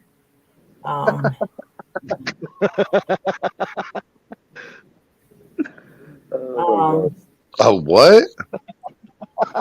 Dangerous grinder attachment. Now we got to see what that is. Oh, she ain't gonna show Um, I'm trying to find this motor. So it was before Just let me know Arizona. when I need to go full screen. I'm filling out paperwork here. Nah, it's not that serious. Okay, that was the LS oil pump that decided to like. I've met a dangerous grinder before. Anytime that was kind of like throwing a hot dog down the hallway. Damn sure was. I've been there Do before. what? I heard Wait, K-Town. Gary, I have been there a few times. Welding? Oh, where is this picture? Oh, A good just so he picture don't of think I don't like him anymore. There goes Blythe. Probably ain't paying attention to There you go, us, buddy. man. I can't Just see for the you. paperwork. I just see me writing. I got one for you too, Salty. So, I guess he didn't see that. Oh I man. think Matt is doing his homework. Yeah, I miss Kim. Hi, everyone. Okay. Hi. So you haven't lived until you have a snap-on toolbox, Chevy 350, and a BP gas can in your kitchen. Here we go. hold on. Hell yeah. Hell yeah. That's the way everybody's kitchen's supposed to look. Right? That's That's cool. wait, I'm what like, is it again? A snap on what? I'm down. I'm down with that that's kind of kitchen. that's a KRL 722 55-inch roll cab. It's cranberry. I'm off your Yeah. gas. Cranberry. Yep. Later, Leighton. Take care, brother. Take care. Take care, bud. So, have you ever seen a Ford 9-inch front? Yep. Oh. The old Ford trucks had them. Yep. They're called high pinions. Yep, that's what I put in it, but I use a true high 9 center with a special lock. I will never do that again, ever. Yeah. My brother did it with Dana 60 outer knuckles. That's you get the strength of a 60 with the ground clearance of a 44. That's why I built it. Blue, how's that Cobra coming along? But yeah, We found the popping under acceleration problem. One of the fuel pumps went out. Oh shit, that ain't good. Yep. Hey, here's Mike's garage. I didn't even know he came in. What's up, Mike's garage? What's up, Mike? Get Oh, your man, butt on the Mike. channel, Laurie. I probably But if you cannot and your explain powder white, don't show your camera. with what? What? I think he said put her back on full screen. Oh, without I probably can't even explain what I just explained because I am just like way too like I'm too You're far back. enjoying yourself. Drunk. Yeah. Yes, You drank a whole pint or a whole fifth? I got a fifth mixed into this 2 liter. It's like 2.5 liter, and I just mixed the whole fifth in it. So I got it down to about half and half, and then I just poured the whole thing in there. It's awful. I do not recommend it. It's getting the job done, but I don't recommend it. It's getting the job done, but I don't recommend it. it's kind of like an LS. Hey, what you want about LS? I done told you. Hey, just as long as you don't fart on camera, we're good. Do what? As long as you don't start farting on camera, we're good. What about the camera? Gary, one more time. Say it again. As long as you don't start farting on the camera, we're good. No, I'm not that rude. So you ain't got drunk yet, are you? That's good manners. Oh no, trust me. I'm pretty. So this was a neat little car that I saw. She jumped right off that conversation, that topic. Somebody's like reeling back in. That's a VW Bug turned into a truck. Looks like a Urkel-mobile. It's a French-made Citroen. It's a 2-cylinder, and the guy claims he gets like what 4.25 liter or 4.25. Geez, something like 100 kilometers, 4 liter. The equivalent like 56 miles a gallon. Stupid. VW Bug turned into a truck. That's a cool ass build to me. But I think that thing's got a mini bike engine in it. Blue, I'd like to do that. I'd like to take a Bug and turn it into a truck. But damn, dude, have you seen the price of VW Bug? Hey, there's one here for sale. A VW Bug that's turned into a truck. Down here for sale, but they're expensive as hell. It's even got a bed cover on it and shit. Oh, so this is the truck. This is the truck that's in the subject, right? Right. There you go. Good truck. And then that's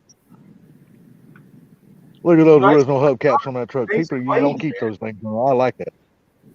Thing's clean. Yeah, that truck's clean as hell. and the air conditioning is like awesome. Shit, most Fords do got good air conditioners. One thing I say about Fords, they know how to make a good AC system. Mm-hmm.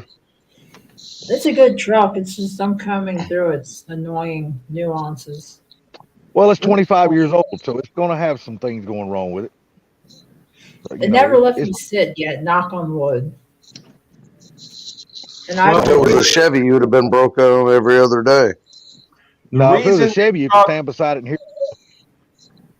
Victor, the reason they called the VW thing a thing because it was so damn ugly. They couldn't figure out anything else to call it. That was, hey, you know who ordered that car to be built? Hitler. He ordered that car to be built. The thing? What is going Yeah. on? The thing, the Volkswagen thing. He ordered that car to be built. But the thing he ordered Yeah, to be but built. the thing he ordered to be built so he could do his parades in. Okay. It had a top to it. Yeah, the VW buggy he had order made too because they were so good to get through the fields and stuff. Yeah. Well, he ordered that whole, the VW line of cars to be built. So when they come out with that prototype of the thing, he ordered it to be built for his staff only. Okay, this is the this is what I did with the vacuum. Whatever he was. When I redid the vacuum lines, I just went over the intake because all that plastic brittle stuff broke. Right on. He also sanctioned VW Beetles to be converted to 4-wheel drive. Yep. Where the fuck is this guy? There was 4-wheel drive VW Beetles, and they made like 50 or 60 of them.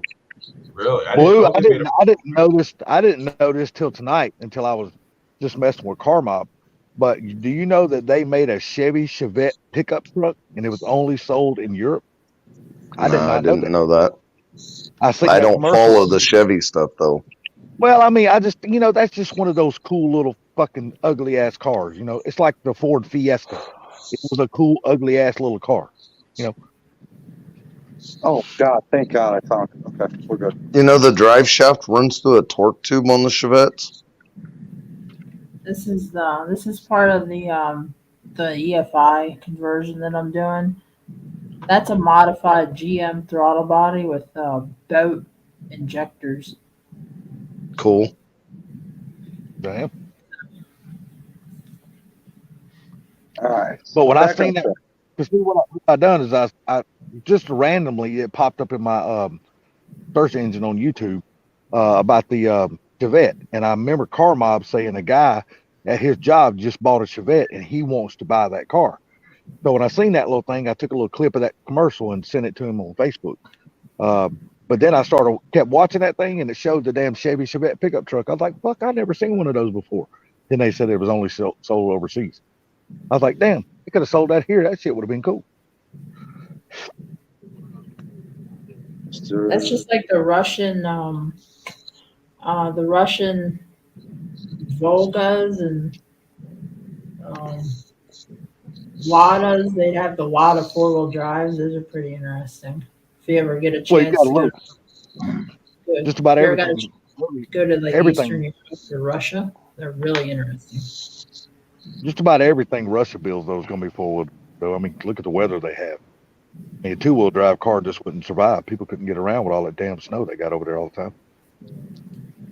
I went to especially popular in Mongolia. So the thing with Mongolia is their economy is a lot of based off of China and Russia and whoever. They're very neutral with whoever wants to hand them things.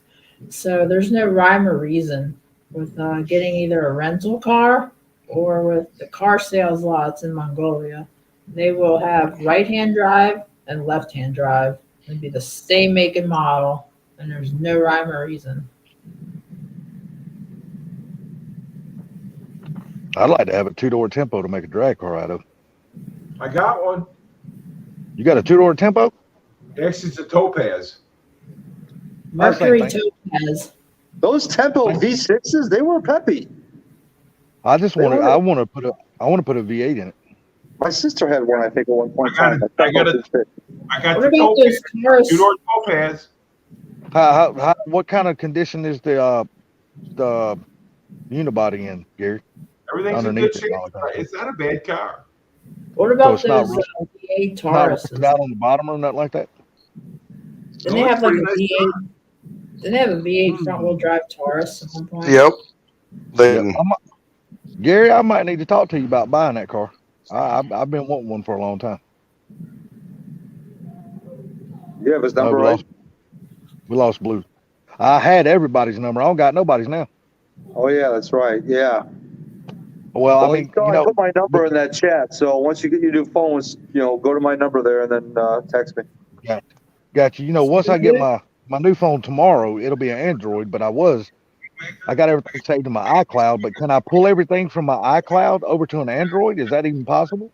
Can you do that? I So think so. I don't know. Mike's Garage is here, and you said he was the other one to throw. Oh, my, yeah. When it comes to wiring and all that bullshit, he is the guru. Because I was just gonna also like, yep, code 20. I'll just say like code 22 and on the CEC version 4 it says throttle positioning, decel, check engine light comes on, XL, check engine light goes off. Is there feedback going on somewhere? Gary's watching something. Oh, Gary's watching the video. Okay, that's what it is. I'm trying to find I got it. It's in one of my videos. I'm looking for it. Yeah, and you did say it's a 2-door, right? Yeah. Okay. Yeah, me and you'll have to talk off live stream about that because I definitely might be interested in that. What is going on, my YouTube friends? What is going on, my YouTube friends? Yeah, baby. Yeah, baby. Yeah, missing my damn America's list because of Salty. It's all his damn fault. Dude, that's why they got a damn thing called a replay. Come on, man. It's called a DVR, sir. Replay. We all got it. Replays Look, are for sports. When you want to see what happened, whether it was a fumble or not. do you have Roku TV? No, not yet. I've been meaning to get it. Dude, you can get a Roku box off of Amazon for like $13. I know. We had this conversation. I know. But that thing has got an automatic pause and save. I have to this day to own a DVR or Roku or. I'm telling you what, people can say what they want, but Roku's is cool as shit. I mean, there's so many different. Yeah. I mean, there's a hell of a lot of channels on Roku that are. God damn. Yeah, Mike's Garage. I'll say Mike's Garage before I had to jump ship and go on this work trip. That was where I was at. Was doing the TPS because I did the IAC already, and that tested SAT. But I was definitely going to sweep the TPS and see about if it's either the TPS itself or the circuitry behind it. Just bouncing off a bunch of ideas through people. I just don't like the fact of idling at 2,500 RPMs, having to shift the transmission because the 2,500 RPMs is definitely over the speed of the torque converter. And I'm pretty sure I might have hurt the torque converter, but I'm not. I hope not. Anyway. I still use VHS. I'm way too like. You got it out? Drunk to be thinking.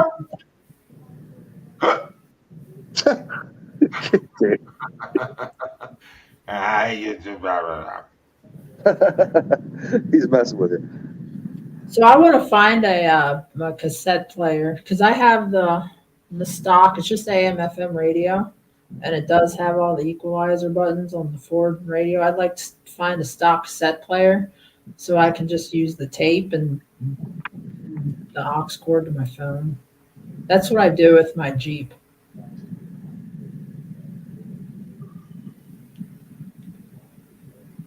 Maybe this fella's through blowing his damn horn, but I drive a 97 Silverado every day. It still has the factory cassette player and CD player in it that it came with new, and they both still work. But you know what? GM always made good stereo systems, dude. Yes, they do. Mine and my truck still sounds really good. I like GM stereo systems. It was always really good. Matter of fact, my 70 Mach 1, I used to have a Corvette stereo system in that back in the day. What do you think of the stereo that came with your Mach 1 doesn't have the 21 doesn't have the subwoofer in the trunk, does it? You know what? I don't even know, but it sucks. That stereo in that Mach 1 sucks. Okay. One of my wife's Shelby, it sucked. My pickup truck's badass. That's what I'm saying. My Silverado, I mean, even though that stereo is 25 years old, it still sounds damn good. GM always made good stereo systems. Like Ford's in their air conditioning, GM in their stereos. I still have my computer tower from 1998 that I just kept putting different parts in it. It still has a zip drive. Wow. Now, I'm going to tell you, I have upgraded computers. As a matter of fact, Friday, I'm supposed to get my 2 brand new Alienware computers that I've ordered. I'm supposed to get my desktop and my laptop. Oh man, let me see if I can find my desktop. It looks sad, but it's got. I mean, now the components are like 10 years old in it. But I've been waiting on this damn Alienwares. I'm actually going to start playing some games online again. I don't know what game you. If you look over from me there, right underneath the sign there, that's a Topaz. Hold on, one second. Oh yeah, I see it right there to the right, the white one. Yep, that's a Topaz. Dude, yeah. Me and you need to talk. That thing's it's not beat up or nothing. No, the guy brought the thing up from Texas. Oh shit, that's a good car. He brought it up from Texas. He was across the street driving truck. He got a drunk driving ticket, and he had a pickup truck, and he had that, and he needed the money for the ticket. So we bought them both off of him. Yeah, I mean, do you have a title at all for it? Yeah, nope, got title and everything. Okay, like I said, I don't give a damn if it's a salvage title because I'm gonna make a race car out of a hot rod out of it anyway, so it don't make shit to me. It's a Michigan title, green title. It's good. Me and you need to talk offline because I'm definitely interested in that car. This? 100%. I'll buy it and send a shipper. I'll buy it and send a shipper by to pick it up and bring it down here to me. I'll look and I'll look for the title and everything, the keys, and matter of fact, what I'll do, I'll take a video of the car for you. Okay, just like I said, we just have to come to a number that makes you happy and makes me happy. So no, whatever, we'll work it out. No, yeah, for sure. I'm definitely. I'm interested in that car for sure. Okay, you won't get it. So what? You said you won't get it, dude. He can't ask for much for the car because nobody other than me is going to buy it. Nobody's going to buy that motherfucker but me. The only thing that car's going to do is be scrapped. So. But you know what? I'm going to tell you something. Those Tempos and Topazes back in the day, dude, were great sellers. Hey, dude, they make fantastic hot rods. What about the first gen Escorts? I got a buddy of mine that's got a LN7 that he did. In an Escort? LN7. Oh, an LN7. I thought you said an LM7. I'm like, he hot rodded that thing, man, and it's bad to the bone. Dude, I'll tell you another car that nobody ever speaks of and nobody ever sees anymore. Remember the old Ford EXPs? That's what an LN7 is. Same thing. Oh, I didn't know it was LN7. I always knew about EXP. The EXP was the Ford and the LN7 was the Mercury. I got you. Okay. What about the old Dodge Omnis? I'll tell you, some of those Dodge Omnis were fast as hell. Only if it was the GLH, four-door, the GLHs. Those are the fast ones. They had turbos in them, didn't they? Yeah. I think it did. It did. I never owned. Didn't you say you owned one of them, Sublime? No, I didn't own one. No. I've never owned one, but I know some friends of mine had one of them. That damn little thing would freaking fly. Mike, what do you think I do for my work? I do sales, bro. I got 12 sales I just turned into my freaking boss. He was happy with the freaking shit. Mike's garage says, "Hey Gary, I'm looking for a Tempo or a Topaz. You know anyone selling one?" Hey, Mike, you stay away from my damn Topaz. That's mine. I'm looking for. He'll fight over it. Is this the Mike's garage saying that shit? Yeah. Or the Look, you Or the stick with your damn new edges. Let me deal with this old shit. So, Or the Mitsubishi Starion. That was another interesting car. or the I'm or the not. Conquest. I prefer the Conquest because I think the body lines look better. Just my Yeah. personal opinion. Buddy had a Conquest, dude, and that thing was freaking fast as heck. My dad bought my sister a brand new one of those. That damn thing would fly. I want a Topaz if it's all-wheel drive one. Is it all-wheel drive one, Gary? Nope. Ford Blue, what you doing down in the damn chat? Why'd you leave the panel? Oh, his phone's at 3%, man. It died. Oh, okay, there you go. Okay, we'll give you a pass this time, Blue. Yeah, I ran into a Mitsubishi Starion once when I was at the Auto Skills Center. My first duty station on Fort Benning in like 09. And I was like, what in the world is that thing? I've never heard of a Benning, Starion. holy shit. Yeah, that was my first duty station. I'm blue tired My of shit. garage says I'm closer. You lose, Salty. He's going to get to it quicker. Hey, it doesn't matter who's closer, it's whose PayPal can get to him first. That's just true. And You know, dude, Mike's I tell garage, you he's what, always sitting near a computer, so you know he's ready to go. yeah, I'm fucking screwed at the moment because my phone ain't working at the moment. Oh, I got the internet. No, I can do it right here. Bidding war. I'll be by Bidding tomorrow, war. Gary. Hey, Mike, if we're gonna have a bid, get your ass on the panel so we can do this live. Hey, any deals that are made on this live stream, I get 1%, just so you know. See, now that Mercure, that XRT4. Yeah, X-Roddy it was called or something like that. Those things were, I hated those cars. That's exactly what Chef Shade Tree just said in the chat. That's what I'm saying, man. Those things, I hate those things. Man, I'm gonna tell you another car. A lot of people keep forgetting about. Remember the first generation Volkswagen GTIs? Yes. Those little bastards were nasty. They were quick ass little cars. Yes, they were. And the Scirocco. Were they the 1.8 turbos? Yeah, and the Scirocco's were fast as hell. The Scirocco's, I remember those. Oh God. Them damn cars were quick. Don't let nobody fool you. They would get it. Now, if I could find the old German Capri, you know, like 76 and older or whatever, 77 and older, if I could find one of those, I would love to build one. Oh yeah, that would be a good car. Because they're just some good cars, man. You just don't see those things around very often anymore. Not anymore, you don't. The imported Mazda Cosmos from Japan with the 3-rotor motor in them.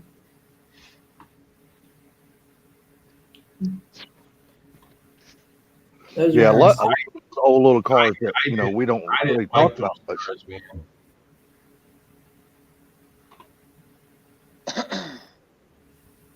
No, I just think building the Topaz or Tempo would be freaking badass, man. Especially in today's time, when everybody's trying to make a Mustang go faster on no prep, you could take one of those Topaz, and it's already better aerodynamically than a Mustang, and you could do. That would be a fun little ride. I'm losing my signal. 331 with a turbo on it. Oh God, that'd be a nasty little bastard. I have 3 XR. Yeah, you can junk them, Shade Tree. I hated those cars. I got a. Hey, barbecue bike, yeah, 76. They were like 77, I think, was the last year they built them. He says Carpi, not Capri. Carpi. Carpi. Yeah, I know what he's talking about. I don't worry about, making people feel stupid by, I do. I know you do.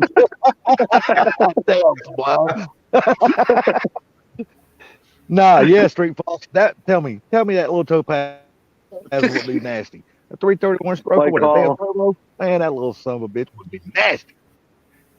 God damn, I was just gonna check something. What the hell was it? Oh, my freaking Wi-Fi.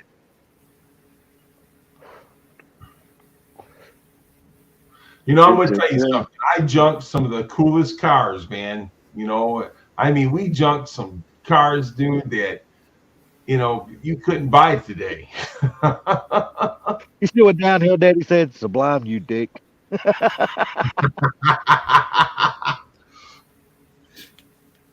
I still have my one of my pickup trucks.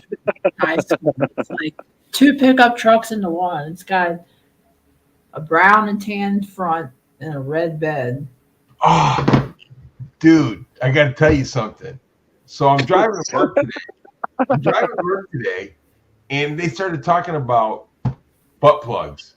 And Oh God, here we go. The THC butt plug. He said they I'm made. telling you right now, Sublime is all ears.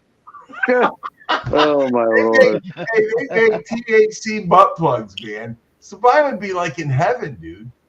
Dude, that's like reverse high. Your ass gets smell like shit. You know what you did, huh? It's like your ass gets high before your brain does. Oh. There's a lot of back end into that story. There's definitely a back end to it. Jay says I gotta have me another swig. Yeah, I'm not drunk enough for this conversation. Next thing y'all are gonna try. Next thing y'all are probably gonna talk about is like butt chugging or something. Dude, I tell you what, like I told you, these live streams, they go down They take a left and right turn really quick. Like really quick. Well, They can go so, anywhere. so does the colon. So I guess that's why we always have a good time in these live streams, because we constantly laugh all the damn time. okay. Well, I gotta mix this up because I'm getting like straight liquor. Well, ain't that the reason why ain't that the reason why you drink it? Hold on one second. Oh, they did one of those films. I love those things. You remember the American version of them though? They didn't look that cool. No, that's still what cool cars. the German one. Yeah, they didn't look that cool, but they were still cool cars. Even the American version of those cars is hard to find. But they got the American version one, dude. I hated them. They were freaking no. The German They one. had an ugly front bumper, didn't they? They had one of those bump stop bumpers. The whole car was ugly. Yeah. The whole car was ugly. Even the interior of those cars were ugly. The American. Now, right here's the better one. This is like the 72, so this is the older one. This is the better one right there. Full screen there. Sublime. See, that's the American version of it. No, that's the German one still. Really? Because that looks just like the American version of that ugly bastard. Okay, so the German one. But that would be cool as shit to build one of those. It would. I don't think I've ever seen those. I don't think I've ever seen one of those in person. Oh, really? God, my dad used to have one. He used to get drunk, maybe driving around it. Speaking my dad of used the to get butt drunk. plug, what about the Ford Probe? Well, say what you want, but that almost became the Mustang. Nice transition, Superfast. Nice transition. Hey, if the public didn't go against that shit, that would be our Mustang. Would be that damn Ford Probe. Yeah. Oh no, they went for it. They were trying. They were trying hard. Or the Eagle. Yeah, Or the Eagle. The Eagle Talon. Sticking The a Eagle bottle of Talon. alcohol here. The Eagle Talons were okay. Oh, those all-wheel drive Talons. Oh, you can make those cars super fast nowadays. Oh yeah. So anyhow, this is the Australia one. Full screen display. There you go, my boy. That's cool. You know what I I'm actually saying? like that. I like that shit. That looks like a combination between a Pinto and a Vega. Put that back up there for a sec. The cars that we thought was ugly as shit now, back then, is really cool to us now. That looks like a combination of a Pinto and a Vega. Kind of, sort of. Yeah. See where the top goes down right there by the back quarter windows? That's the part that always made that car ugly to me, is that transition right there. It's just like they didn't give too much thought to that shit. I never thought nothing of like the old like 92 to 97 pickup trucks when they were new. But now that I have one, then people are like, "Oh, that thing's cool." I'm like, I guess. So I just bought Works, one. yes. I just bought one not long ago. The F-150 had a Hey, 302. David, are you talking about the Eclipses? Weren't the Eclipses more similar to those Talons than the The lasers? Plymouth Laser and the Dodge Daytona, they looked almost alike. What's going on with my Wi-Fi tonight, man? All of a sudden, it's crap. What about the Oh, we're back. 3000? The 3000 GT. Yep, you're right, Mike's Garage. He did say the Mustang. Thank God for him. John Coletti saved the Mustang. Yes, he did.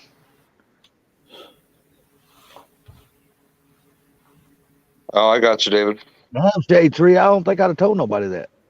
What time is it? Oh boy, we're getting there. We're close. He We said, I already have went a past the time we were supposed to.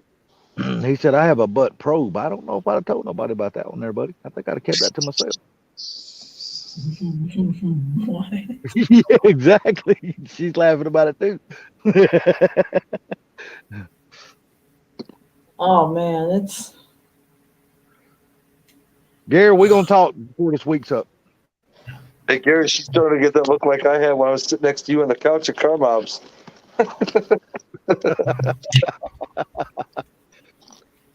my brain is gonna be all mush after this one.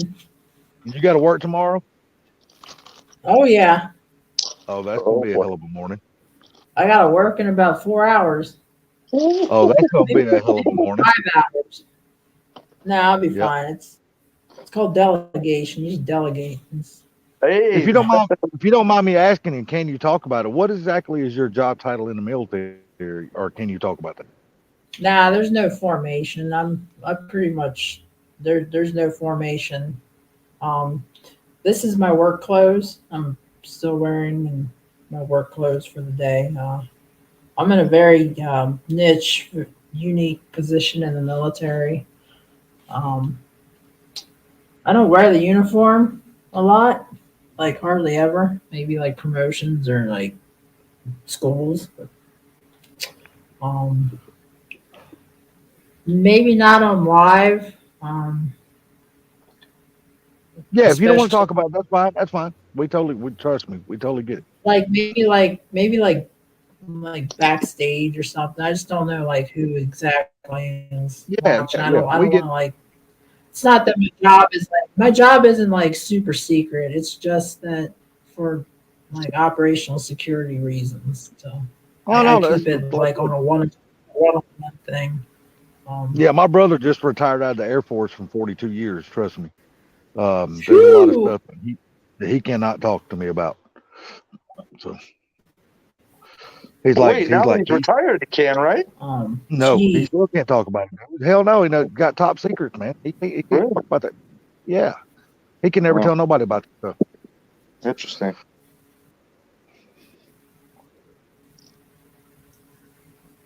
You got to remember what he done in the Air Force was all aircraft related. Well, pretty much everybody does, but I mean, what he done was a lot of top secret stuff on the aircraft. He can't tell us kind of stuff.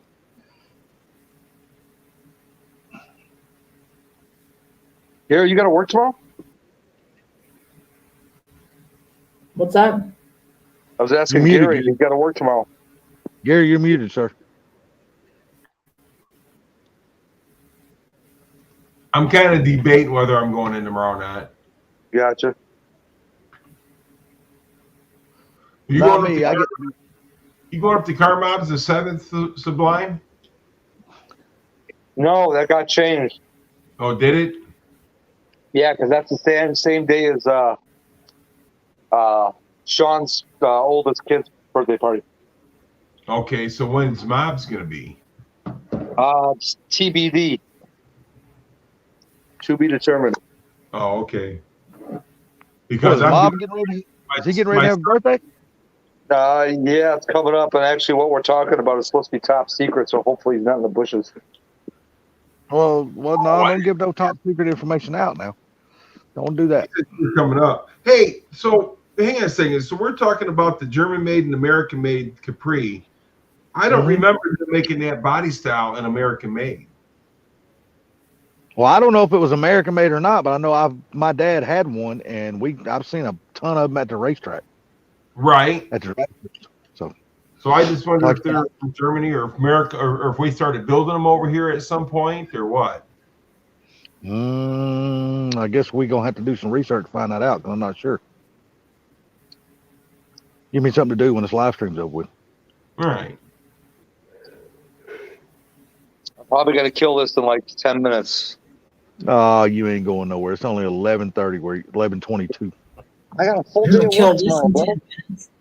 Hey, your full day. You still won't get up till damn 12 o'clock.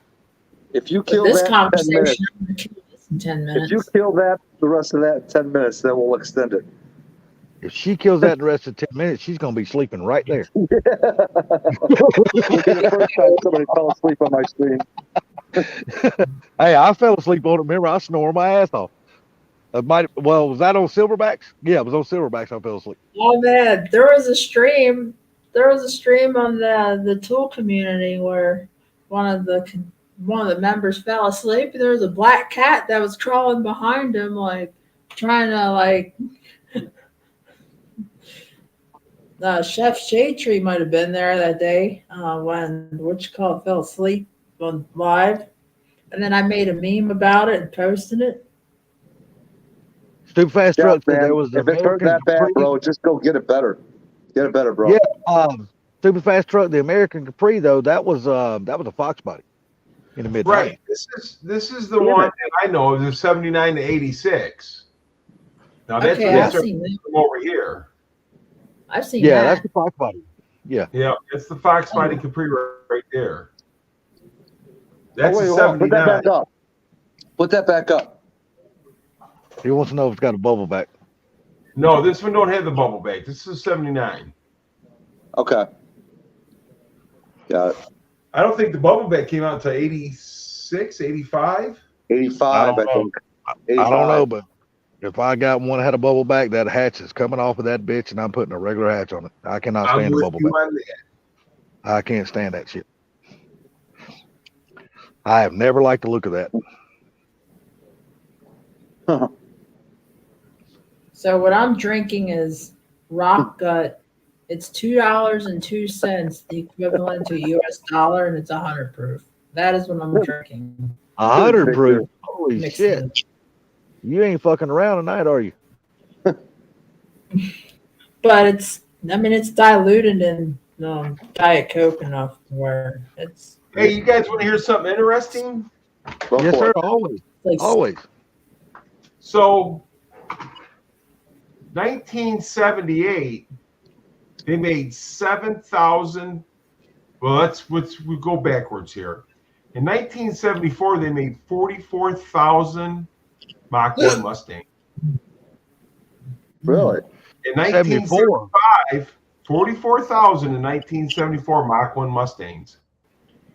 In 1975, they made 21,062 Mustang 2s, Mach 1s.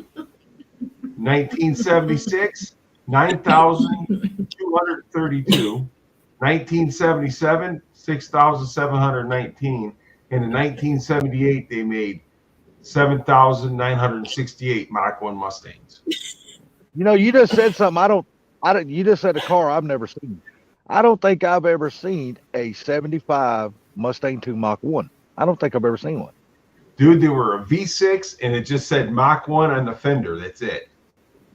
I don't think I've ever seen one of those. In 1970, they made 40,970 Mach 1s. 69 was the biggest year, 72,458. 74 though was still that long ass damn LTD. It was on the LTD chassis, wasn't it? No. 74 Mustang 2. That wasn't on the chassis. 71 to 73 was the Mach 1, the one you're talking about, Salty. Oh, okay. 74 first year for the Mustang 2, right? Yeah. Hey, real quick, I just want to say, Mike's Garage. Have a good night, man. Take care, Mike. Mike's Garage, take care, man. We'll see you later this week in somebody's live stream. So in 1969, they made 72,000. They made more Mach 1s in 79 than they did ever in 69. Like I said, I just don't think I've ever seen a 74 Mach 1 or 75. I don't think I've ever seen one of them. This is, I mean, I've seen them because, the 74 had the deeper grill in the front end, remember? Yeah, but like I said, I'm just trying to replace it in my head. I've seen a lot of Mustang 2s over time. Like I said, I had 2 King Cobras, but I don't think I've ever seen a damn Mustang 2 Mach 1. I don't think I've ever seen it. And, they made a bunch of Cobra Mustangs in those years. A bunch. Yeah, oh, yeah. Hell yeah, they made a bunch. I think it was 76 when they started coming out with the Cobras. So they started making less Mach 1s and they made more Cobras. Well, they needed to put the Cobra name on to get the sales numbers up. Yeah, because you know what I mean? Giant, dude. Yeah. They had to add something to it. I'm gonna tell you what, people can say what they want about the King Cobras, but I love those cars and I would love to get my hands on another one. And dude, I would never sell that car. That'd be one I would actually keep. I would never get rid of it.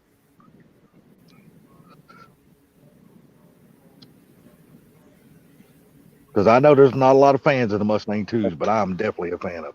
No run now. No barbecue, no run now? What does that mean? Oh, so now I'm just kind of trolling between Chef's Mustang when he said, "Oh, it can run," and I said, "No, that means it does not run right now." My brain can't type the words and comprehend.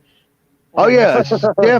He's got a King Cobra. He showed us the other night, but it's not in a drivable state. Now, right here, because remember now, in 74, the header panel was a little longer than the 75, 76, 77, 78s. Yep. So this here is no full screen. Hold on. Sublime. That's beautiful. I tell you, that 78? You see what I'm saying? This is 74. So you see right there on the fender where it says Mach 1? Yeah, I see it now. That's kind of boring, but that's where. That's pretty. Yeah. God, I just don't. That's the first. You know what? That is actually the first picture I've ever seen one of those. I've never seen one in person. I didn't know they had them in 74. Here comes the R2D2. Let's see. Remember the Mach 1 David? emblem on the side of the Mustang 2 was very close to the Mach 1 emblem on. Yes. I know everybody calls it the Pinto Mustang, but I'm gonna tell you what, that Mustang saved the Mustang period, because the Mustang was dying and they were going to kill it. That Mustang what had happened is that the Pinto was having so many problems with getting blown up. Remember? Yep. Oh yeah. They were reconfiguring the Pinto, but they didn't know what to do with the Mustang. So that's when they come out with the Mustang. So they made it a longer body, and they changed everything really. And plus, that gave birth to racket pinion steering too. And all the hot rodders went absolutely fucking crazy because everybody, let's buy a Mustang 2 front end and put on our hot rods. And then they started making them and everything. Yep.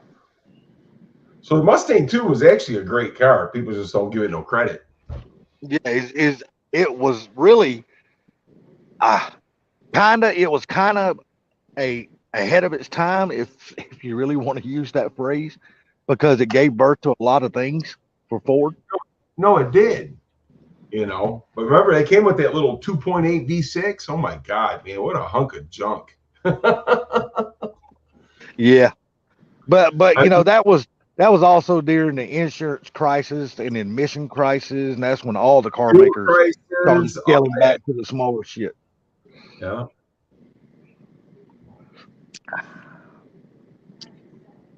Princess, take care. Very nice having you on the panel. Enjoyable talking to you.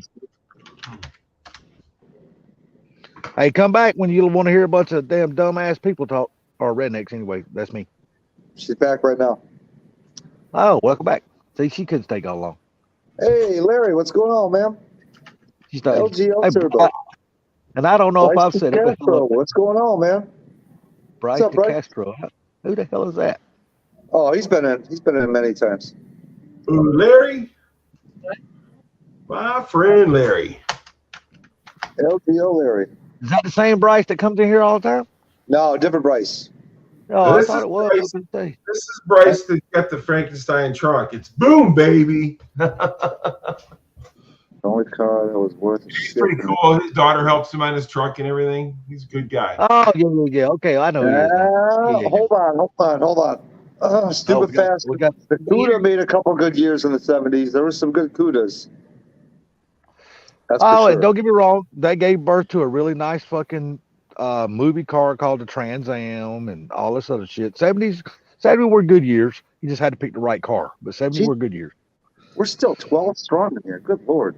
Well, the thing about it is that with the CUDAs and stuff like that, see, Mopar actually is the one that started all this emission stuff. They started coming out with emissions before Fords and GM did. Fuckers. Yeah, but I don't think it was Mopar though. I think it was the insurance company and the high gas prices back in those early days with the emissions. It was, but the Mopars, they started out before Fords and GM did. They had, the electronic ignitions and all the little, gadgets and the spark control like air cleaner. Remember that? Yep. Victor, that's the holy grail, man. The Super Duty, buddy. That's the holy grail, the 73. We had a 74 Super Duty, and my buddy, Dad bought it off of us for my buddy. And that car was rusted to the hilt, dude. And they redid that whole car. And man, was that thing fast. Oh, yeah. Yeah, they were bad. You're so low to the ground in those cars. Like I said, 70s get a lot of bad rap for a lot of stuff they done, but like I said, 70s, it was like a transition point between all the automakers, and they had some really good cars in the 70s. Like I said, you just had to pick and choose, Yeah. Well, I think the last CUDA that was built, I think, was 1974. I don't think they had a 75. Yeah, I think that's right. And yeah, stupid fast. Yes, you're right. Only early 70s, not mid or late. Texas Trans Am was the holy grail. Well, you talking about early 70s out there now? Go ahead. You talking about early 70s cars? Well, no, because when I always said that, the CUDA, they made some good CUDAs in the 70s because super fast trucks and Trans Ams were the only good things in the 70s. Well, and he was saying not mid and late. And I was saying they only made the good ones and the early ones, obviously, because they stopped at 74. That's all. Well, I mean, a lot of people's not going to agree with me on this, but, I love the early 70s Mavericks and Comets. Oh, yeah. I'm a real big fan of those cars. Always have been. Mavericks, man. Mavericks with the two hood scoops on the hood. I forgot what those were called. The Maverick GTs, or what were they called? They had Comet GTs. They had Comet GTs and Maverick GTs. Yeah, the Maverick GT. Those came with like 390, didn't they? Didn't they have the Maverick? Was it the Grabber Maverick or something like that? The Maverick Grabber or something like that? Very possible. Yeah. Yep. There you go. Look at full group. Right on it. I like the 70s old Cutlass. Dad had a 70s. So the Plymouth Barracuda was 70 to 74. So they closed the Barracuda in 74. And then they started building them back up when? The CUDAs? That was it. That was the last year. Yeah, no. They started building the new CUDAs back. They're still building them right. They're still building them now, but they're calling them a Challenger. It's basically a damn CUDA. If you look at the body line. I saw a Challenger at Oh, go ahead, Jamie. I'll say the internet in this country is really not stable right now. I don't know what's going on, but it's definitely kicking me a lot. It's kicking your ass. Stupid fast truck, you're definitely right. 1970 really was the last good peak of the muscle car. You're right. 71 is when pretty much everything changed as far as emissions, gas prices, smaller compression engines, and shit like that.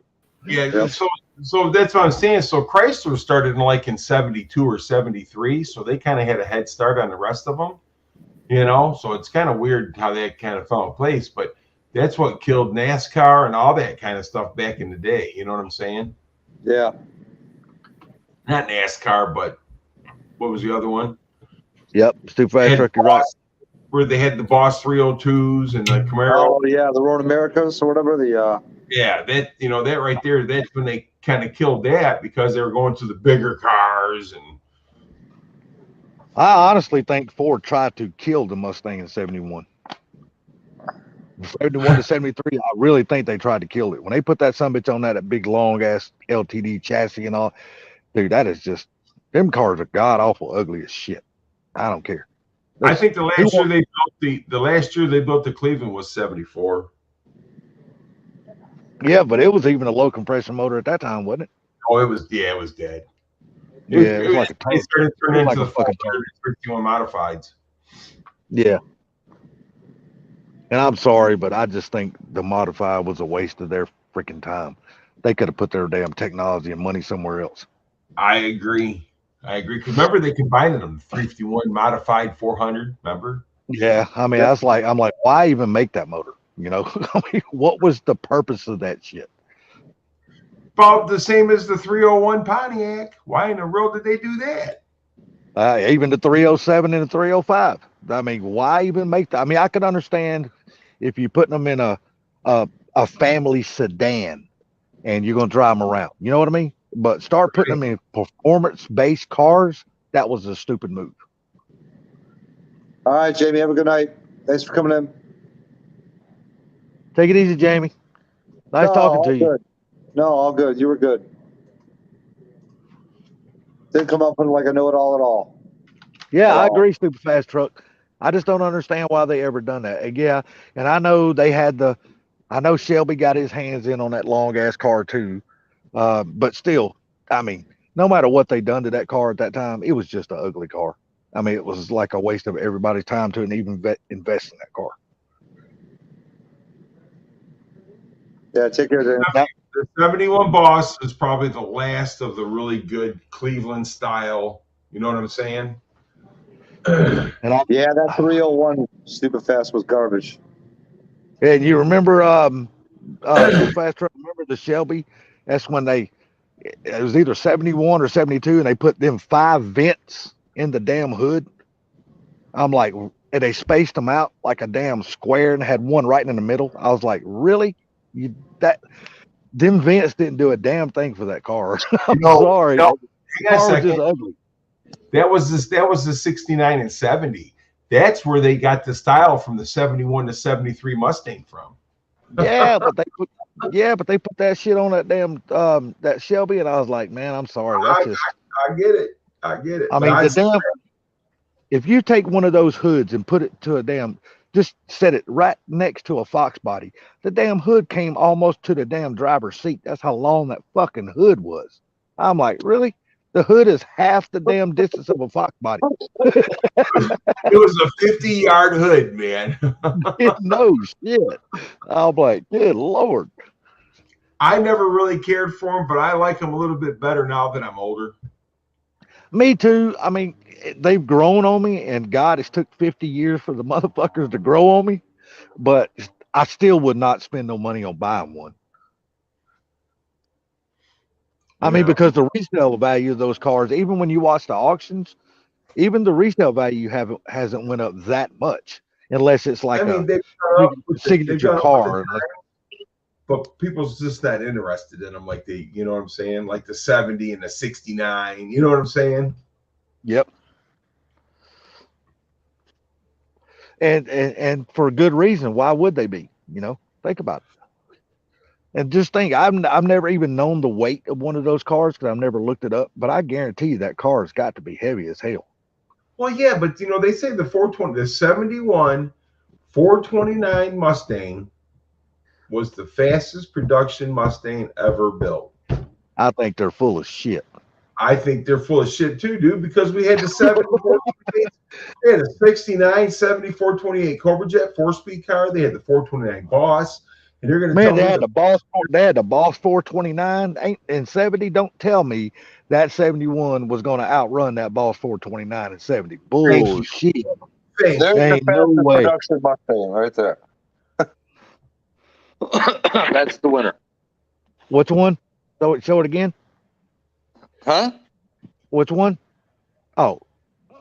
I understand that being the fastest production car, but we're talking about from 70 to 74. or Yeah, 73. no, I get you. I get you. Yeah, but there's nobody's all going to tell me. Hang on a Nobody's second. going to tell me. Let me tell Shade Tree something here right now. When Uh-oh. they started coming out with the 1974 LTD, if you look at the sticker, it'll say 351 modified -400. Yes, they definitely made a 351 modified -400. They sure as Yes, hell they did. did. So, and it was a Cleveland base, and they were junk. I mean, because 429 was a okay Super Cobra Jet. There you go. Sorry. The 428 Super Cobra Jet was faster than the 429 Super Cobra Jet. Wait, say that again, Gary. The 428 Super Cobra Jet was faster than the 429 Super Cobra Jet. Gotcha.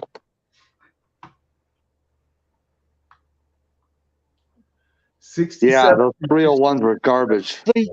See, I get what you're saying, Ford Blue, and I do like those cars. But for me personally, if I'm going to own a Mustang, the Holy Grail Mustang for me is going to be different than most people's. Mine is a 1970 Boss 429. That is the Holy Grail Mustang for me. If I could ever get my hands on one, which I would probably have to hit fucking 5 lotteries to be able to afford an original one. That's for sure. But that is, to me, that is just the fucking monkey's nuts right there. That's a bad bitch.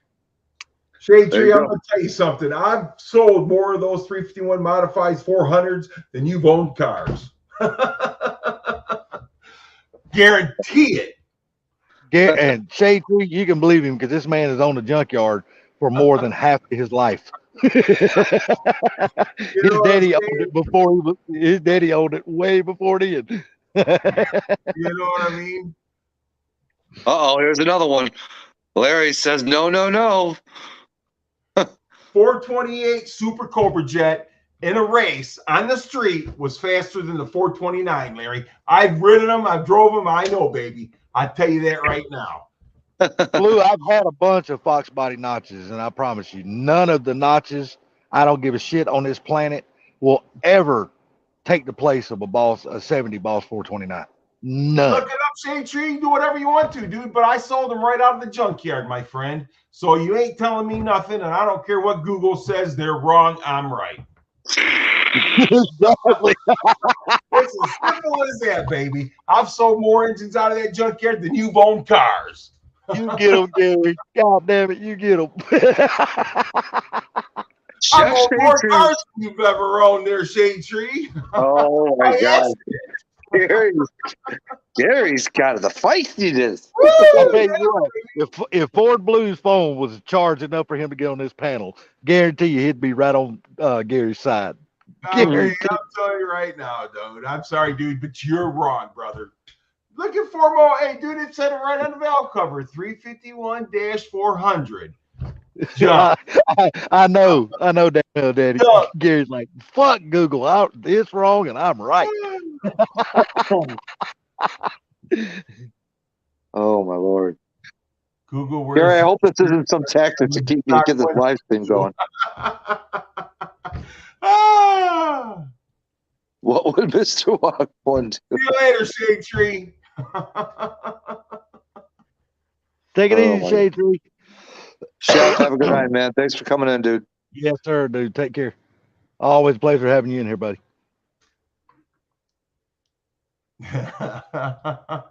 But they did. The 351 modified and the 400, they were freaking Bopsy twins. And to me, they were just junk. To me, I'll still go back and say this: Ford had no. I don't understand why they even built that fucking motor.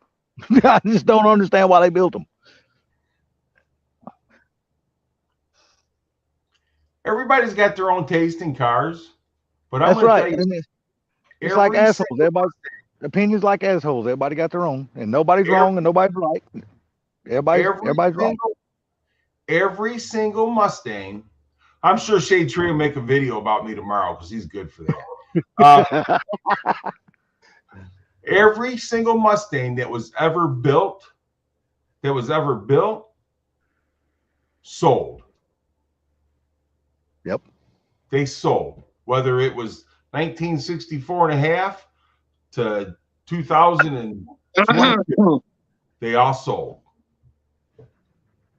No, I think that's his regular name. Stupid fast. No, that's his regular name. He's a good guy. I just mess with him because I'm allowed to. Gary's like, I'm right on this one, damn it. Ain't nobody gonna prove me wrong. Hey, look, man, I've sold those engines. I've sold those engines my whole life, man. You know what I'm saying?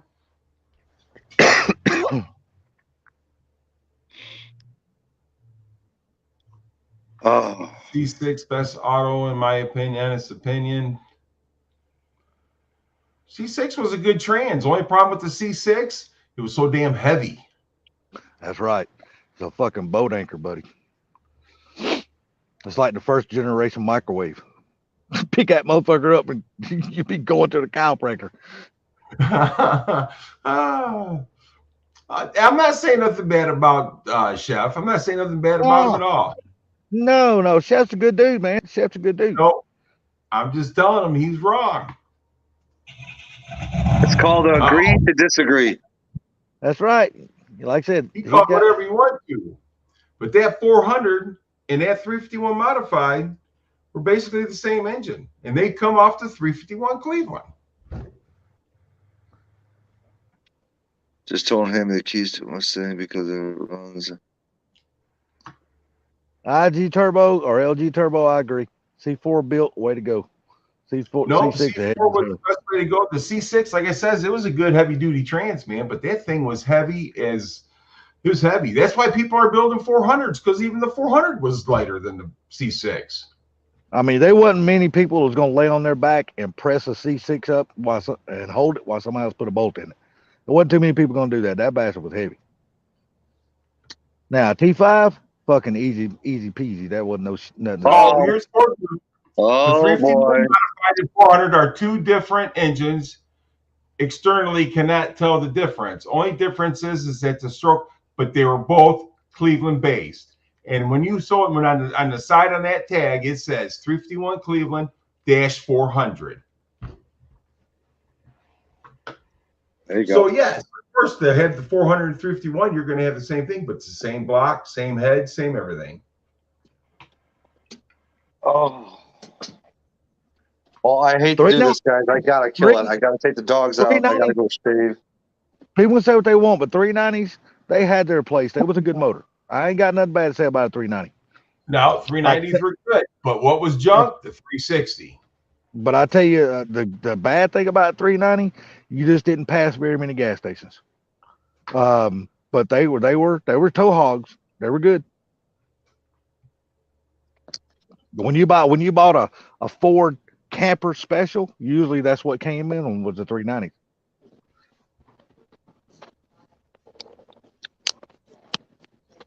But what did this little green Hornet say, or what did this Kermit say to us when we were talking about something? Said I hate to do this, but I gotta kill it, man. I gotta take the dogs out. I gotta freaking go shave, and I gotta get to bed. You see what Street Fox said to you? He's lying. He knew. Street Fox, you know what you're talking about, bro. Get out of here. The hell. I think the whole ploy that Gary just did was just a freaking shmam to get me to keep this stream going. He's like, we need some drama. Come on, man. He got mad at me, but he'll make a video about me tomorrow. What an asshole I am. Oh my God. I agree with you, Blue. 361 and 391 were shit. I agree with that. David, hold on. Let me scroll up. What comment? It's on the screen. And the 391 was in the bigger trucks. It's on the screen, Salty. I put it on the screen for you. What? Oh, okay. Hold on. Let me go. I'm looking at the chat. Let me. Now I got to make it big so I can see the damn thing. Yeah, exactly, David. I agree. The 70 to me was just the prettiest Mustang. A lot of people were going crazy. The 67. Take care, Jamie. Thanks for coming in. The 69 Boss 302. Mm-hmm. 69 Boss 302 didn't have the vents on the quarter panels. No. That's why I like the 70s. I like the vents on the quarter panels. A lot of people don't like them, but the 69 had them, but the 69 Boss 302 didn't have them. Okay. Still, like I said, just to me though, regardless. The holy grail of Mustangs, period, of no matter, even including the Fox bodies, the S550s, or whatever. The holy grail Mustang to me, not any other car, just a Mustang, is the 70 Boss 429. That is the fucking cat meow right there for me, buddy. It's Street Fox. What the hell? Oh my god. I know I'll never own one unless I hit the lottery, but and it's like owning a AC Cobra. I want one of those too, but I would be scared to death if I bought it. I'd be scared to death to drive it because I would not want nobody to hit that car because that's just like one you can't replace. You know, once it's hit, it's fucked. And who wants to drive around a damn multi-million-dollar car on the street? Not me. I ain't brave enough. Too many That stupid one fucking for idiots. Blue? That's the comment you were talking about right there? Yeah, that's the comment he was talking about, I think. Yeah, I seen it. Yeah. But, you know, I mean, the thing about it is that you have 3 different engines. You got the 351 Cleveland. That's got the small bolt pattern for the trans, like the 302, the 351 Windsor. Then you got the 351 modified and the 400, which is pretty much the same block and everything else, same heads and everything. And they got this big C6 bolt pattern for like the 460. You see what I'm saying? So they're basically the same, but of course, yeah, to get a 400, you got to have a little bit different bore and this and that. So I mean, yeah, but parts interchange and everything. Yeah, but they would only interchange with those motors. The 400 and the 351 modified. Yeah, you wasn't putting those things on hardly too much of nothing else. Right. if it wasn't those, you can use the heads on the Cleveland or vice versa or whatever. Yeah, you can do that. You know, but I mean, just the block was different when it comes to that right there. So yeah, you know, when he tells me that they're the completely different engine, they're not. Well, Sublime, I'm gonna be the first one to say appreciate this live stream, dude. We had a lot of fun in here. Yeah, it was. It was a good one. Peace. And Jamie, appreciate you coming on here. I Jamie, apologize for on. running We had a lot Shake of fun. off. He gets angry, but he'll make a video about me tomorrow. He's gonna try to prove you wrong on his video. This guy, Mr. Mike, he's a jackass. But like you know what, Jamie? Downhill Daddy, the Aussie 2-barrel heads are badass heads too. Jamie, we appreciate you coming on the panel. Appreciate you in the chat. You're more welcome to join into our live streams anytime. Thank you. It's always a pleasure having a fresh person on here. All right. You guys all have a good one, man. All right, everybody in the chat, y'all have a good night. I enjoyed this. Mr. Gary, you have yourself a good night, sir. Pleasure as always. Sublime, I'm sorry I ran the man off your chat. Dude, it's all good, bro. It's all good. It's not just hey, it can't get any worse than that night that happened between freaking Mr. Mike and freaking Silverback on my stream. That got pretty heated, but like I said, that was a long time ago. You know what though? I will say this before Gary gets out of here. Usually we are always the one stepping on top of Mr. Gary every night in the chat when he's on the panel because he's so quiet in the background. Tonight, he was going to be heard regardless. He said, "Motherfucker, it's my time to talk." Hey man, I'll tell you what, dude. Hey, and when I sold the junkyard, when I sold engines, if they didn't want a 351 modified, they took a 400. It's just the way it was. But everybody in the chat, I'm gonna jump out of here. Everybody in the chat, have a good night, everyone. Take care. Sublime, appreciate you, buddy. Thank you, man. All right. Later, guys. Take care, everybody. Good night.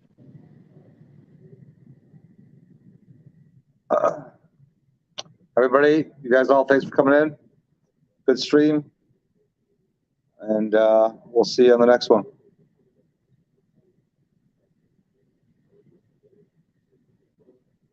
Shelf one. All right, take care, guys.